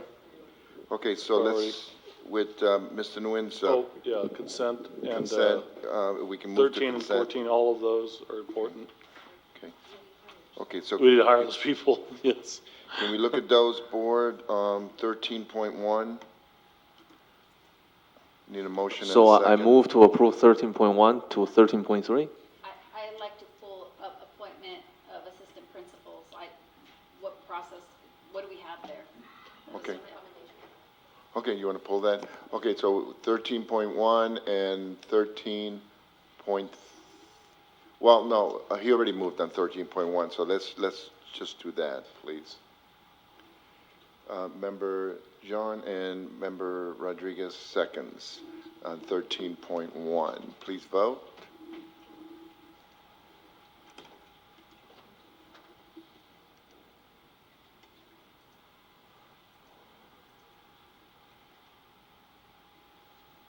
Okay. Motion passes 3 and 1 nay. Because of time, did you want to address that, or are you okay? Just briefly, I don't want to vote for numbers. I don't know who those people are. Right. I think understand. if we can do something different in the future, I can vote. Okay. We can go into closed session, we can share that with you. We have the information, we just need to get to it. Well, we can't, because we're limited to 11 o'clock, so, 13. I mean, it passed. I just wanted, my vote was very similar to other votes this evening where we have a problem because of the process. Right, okay. 13.3, appointment of pupil services coordinator.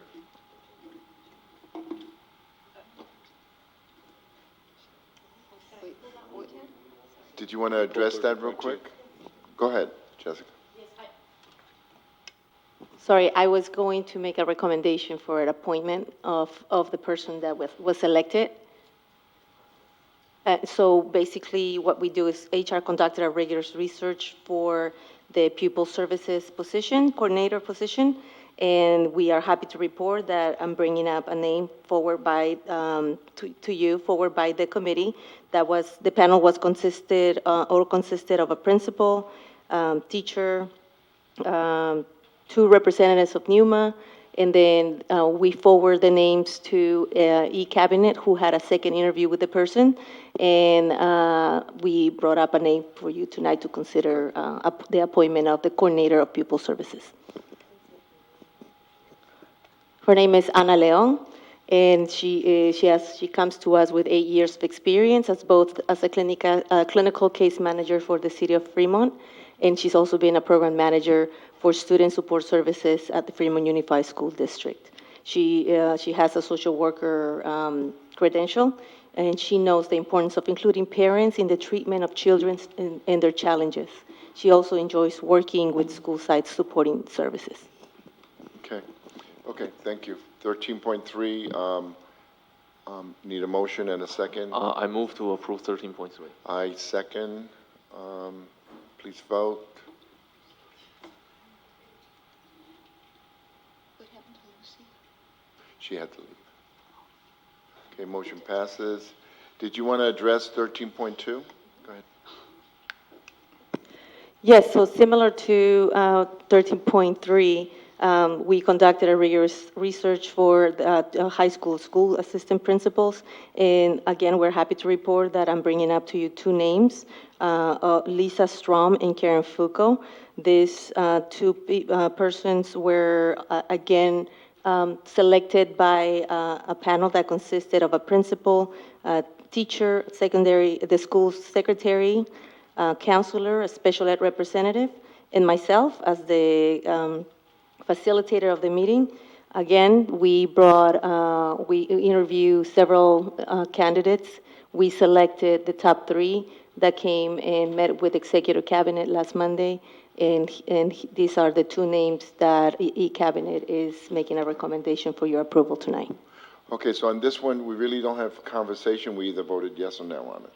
Okay, Right. because it's personnel. But is there anything else you can tell us about the individuals? Yes, absolutely. I have my notes here. Excuse me.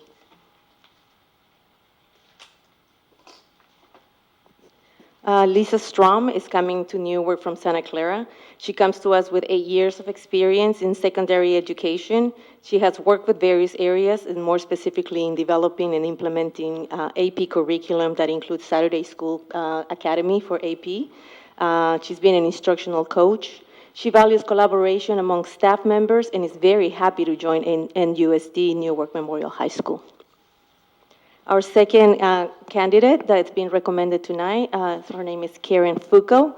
She is moving back into the area. She brings 14 plus years of working with secondary students.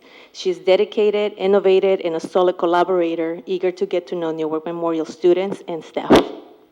And where was she before this? You said she's moving back. Where is she moving back? She's currently living in Visalia. What's her current position? Assistant principal. Okay, excellent. Right. That's correct, sir. Okay, need a motion and a second?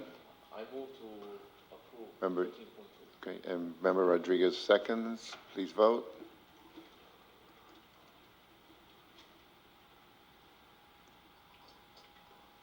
Okay, motion passes 3-1 nay. So we go to consent calendar non-personnel. Okay, we have 14.1 warrant report for April 2019, 14.2 minutes of the regular board meeting for May 2nd, minutes of the special board meeting for May 4th, a non-curricular trip request for Schilling 6th grade to travel to Hayward, non-curricular trip request for Kennedy 4th grade to travel to Newark. These are end of the year events that they have. I move to approve 14.1 through 14.5. I'll second. Okay, Member Thomas seconds. Member John moves. Hold on. Okay, open the voting. Okay, please vote. Okay, motion passes unanimously. Okay, Mr. Nguyen, you can finish now.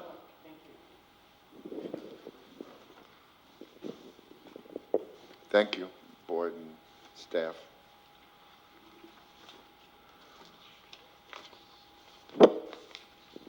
All right. So I want to address Mrs. Thomas' question. So in regards to the carryovers as well as the service and operating expenses, so in federal revenues, we carried over Title II about $75,000. The Disability, Individuals with Disability Education Act, IDEA, the district received more than over $100,000 that was not budgeted. And then the low performance students funding, we did not budget that. That was about $202,000. So that went into services and operating expense that was budgeted. We received revenues, and then we also budgeted that we're going to use the funds. Okay, I think those carryovers are on this sheet that you gave us how long ago did you give that to us? Probably about a couple of weeks ago, I believe. I believe think Ms. Beverly gave that to you. Yeah, it's been a while, but in each case, it's a carryover, and then the current year, the total spending is what you expect to spend. So what I'm getting at is if all of these are showing up in the last month, this $900,000 that was, they should have already been in the Right. budget. I I'm mean, trying to- it was part of second interim. We did clean things up, we did look at all of our expenditures in terms of certificate salaries, classified salary, employee benefits, and we cleared things out, and that's why you see some differences. And again, we're trying to get ready for adopted budget. Okay, so there's $310,000 that we got from CCEE for LCAP 1 and 2, and that was, I guess we got the revenue this year, Yes, the revenue came in but that's one-time CCEE.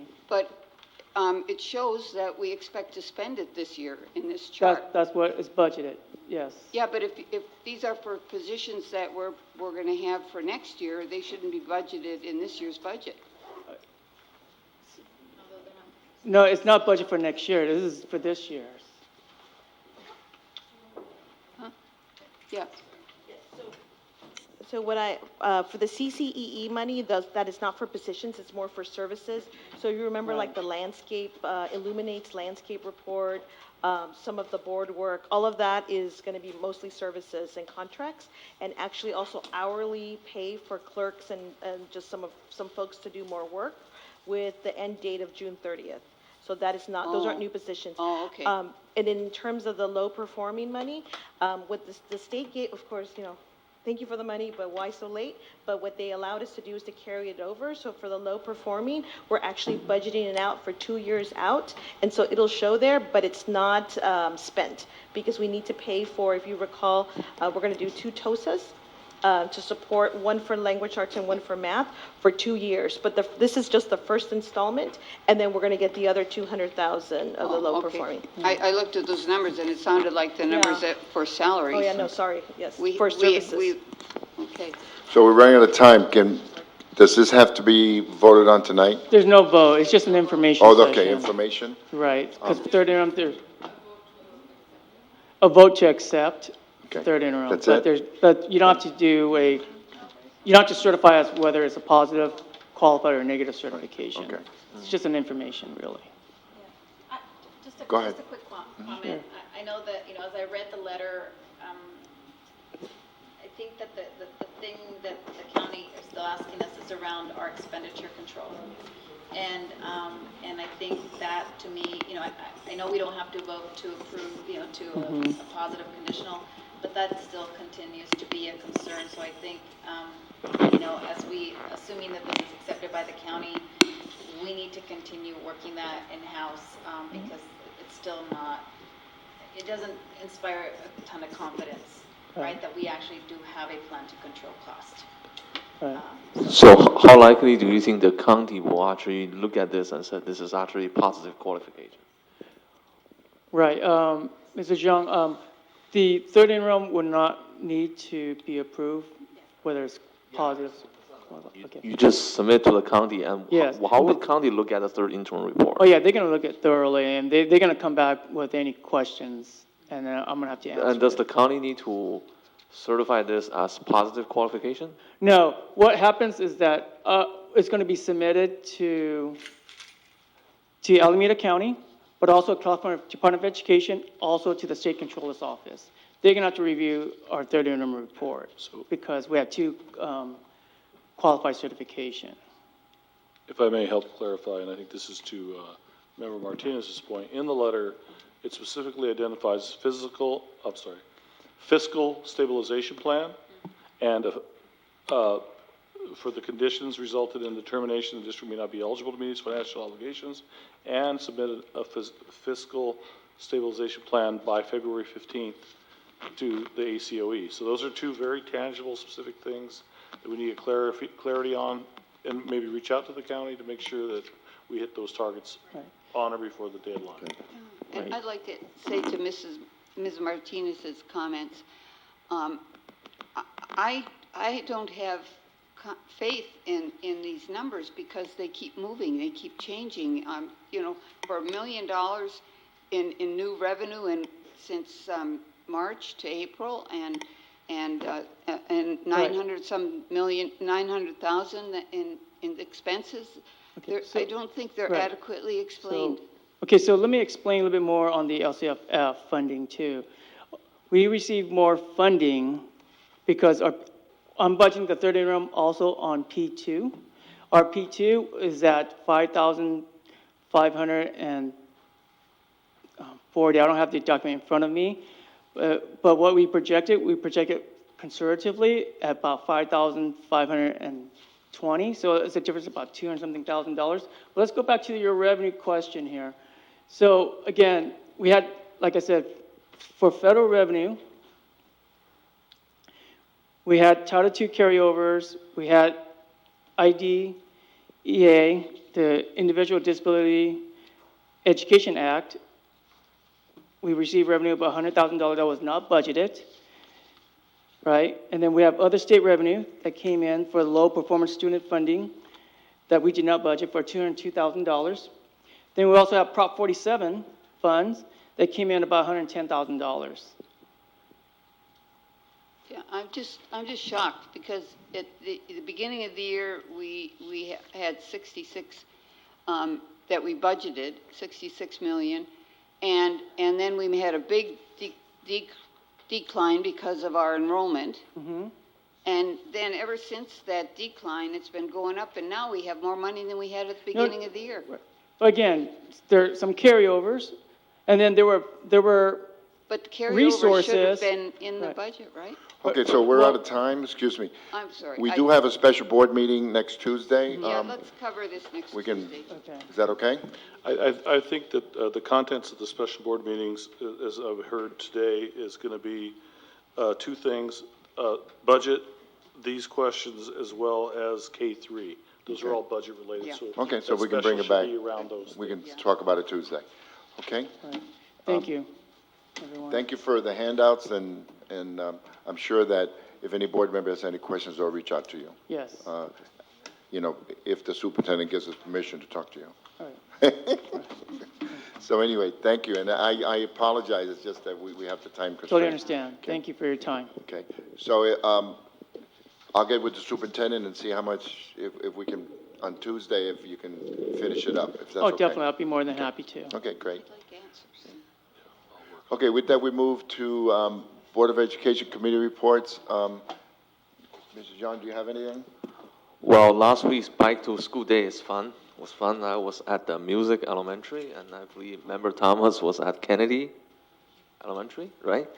Well, I had my helmet on in my picture. Yeah, I walked there, so. The request, I remember in the board training day, and the superintendent mentioned we have 30% overall staff turnover rate, 25% teaching staff turnover rate. I think this turnover is a bit alarming, and given the cost of living in our area, so I do think certain employee housing might help to stabilize our turnover rate. But before moving forward to that, I hope whether the staff can develop a sort of a survey to look at the teachers who are renters, or particularly the new teachers, whether they're interested in any sort of employee housing. I mean, if they're not, then we probably don't need to proceed. If there is overwhelming interest when it comes to employee housing, then we'll take the next step. And I hope the survey, the samples we survey should be accurate, not survey the people who already own homes in New York. That wouldn't make sense.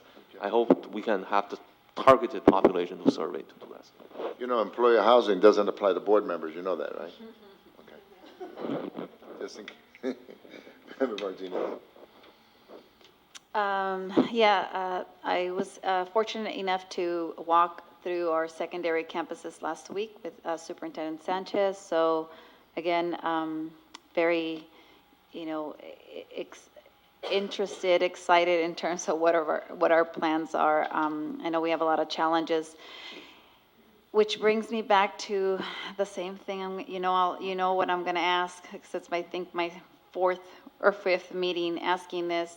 Remind me again, do we have a plan when we're going to bring back the data that I've requested around? June 16th, I believe was the date. When are we doing the report on track, off-track levy? What was our target date? I believe Okay. it's June 16th. Right, and again, just to clarify, on track, off track, that's interesting to get the numbers, but again, my question It will with tell you the, about counselors and the status. On track, off track is decided by how many kids have enough credits to graduate, how many kids are on track by grade level.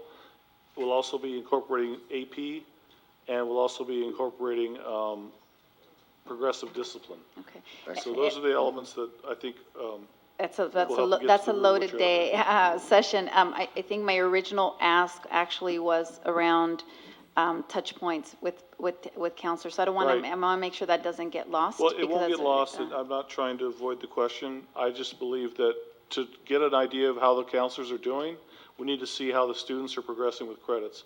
But I could certainly have the counselors be here to be able to speak to what are we doing Yeah. to address those issues. I'm happy to So, incorporate that. so one of the things, again, I know I'm only one board member, but we've had lots of weeks. And I said, I think even if we know we don't have a report, we're not actively tracking it. Even if it's just looking at manual touch points, my hypothesis is, right, and I'm not an expert as you are, but I'd like to see the correlation of, assuming there's the kids that will fall into the struggling category, how often are we really touching them? So again, I think it's a comprehensive picture, Superintendent Sanchez, so Okay. I just want to make sure we don't lose that detail. Okay, thank you. Okay, Member Thomas?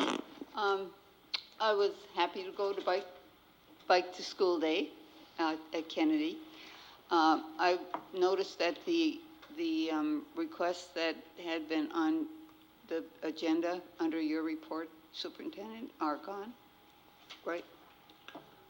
I think that was just a function of Shar trying to get the agenda together, and it'll come back on.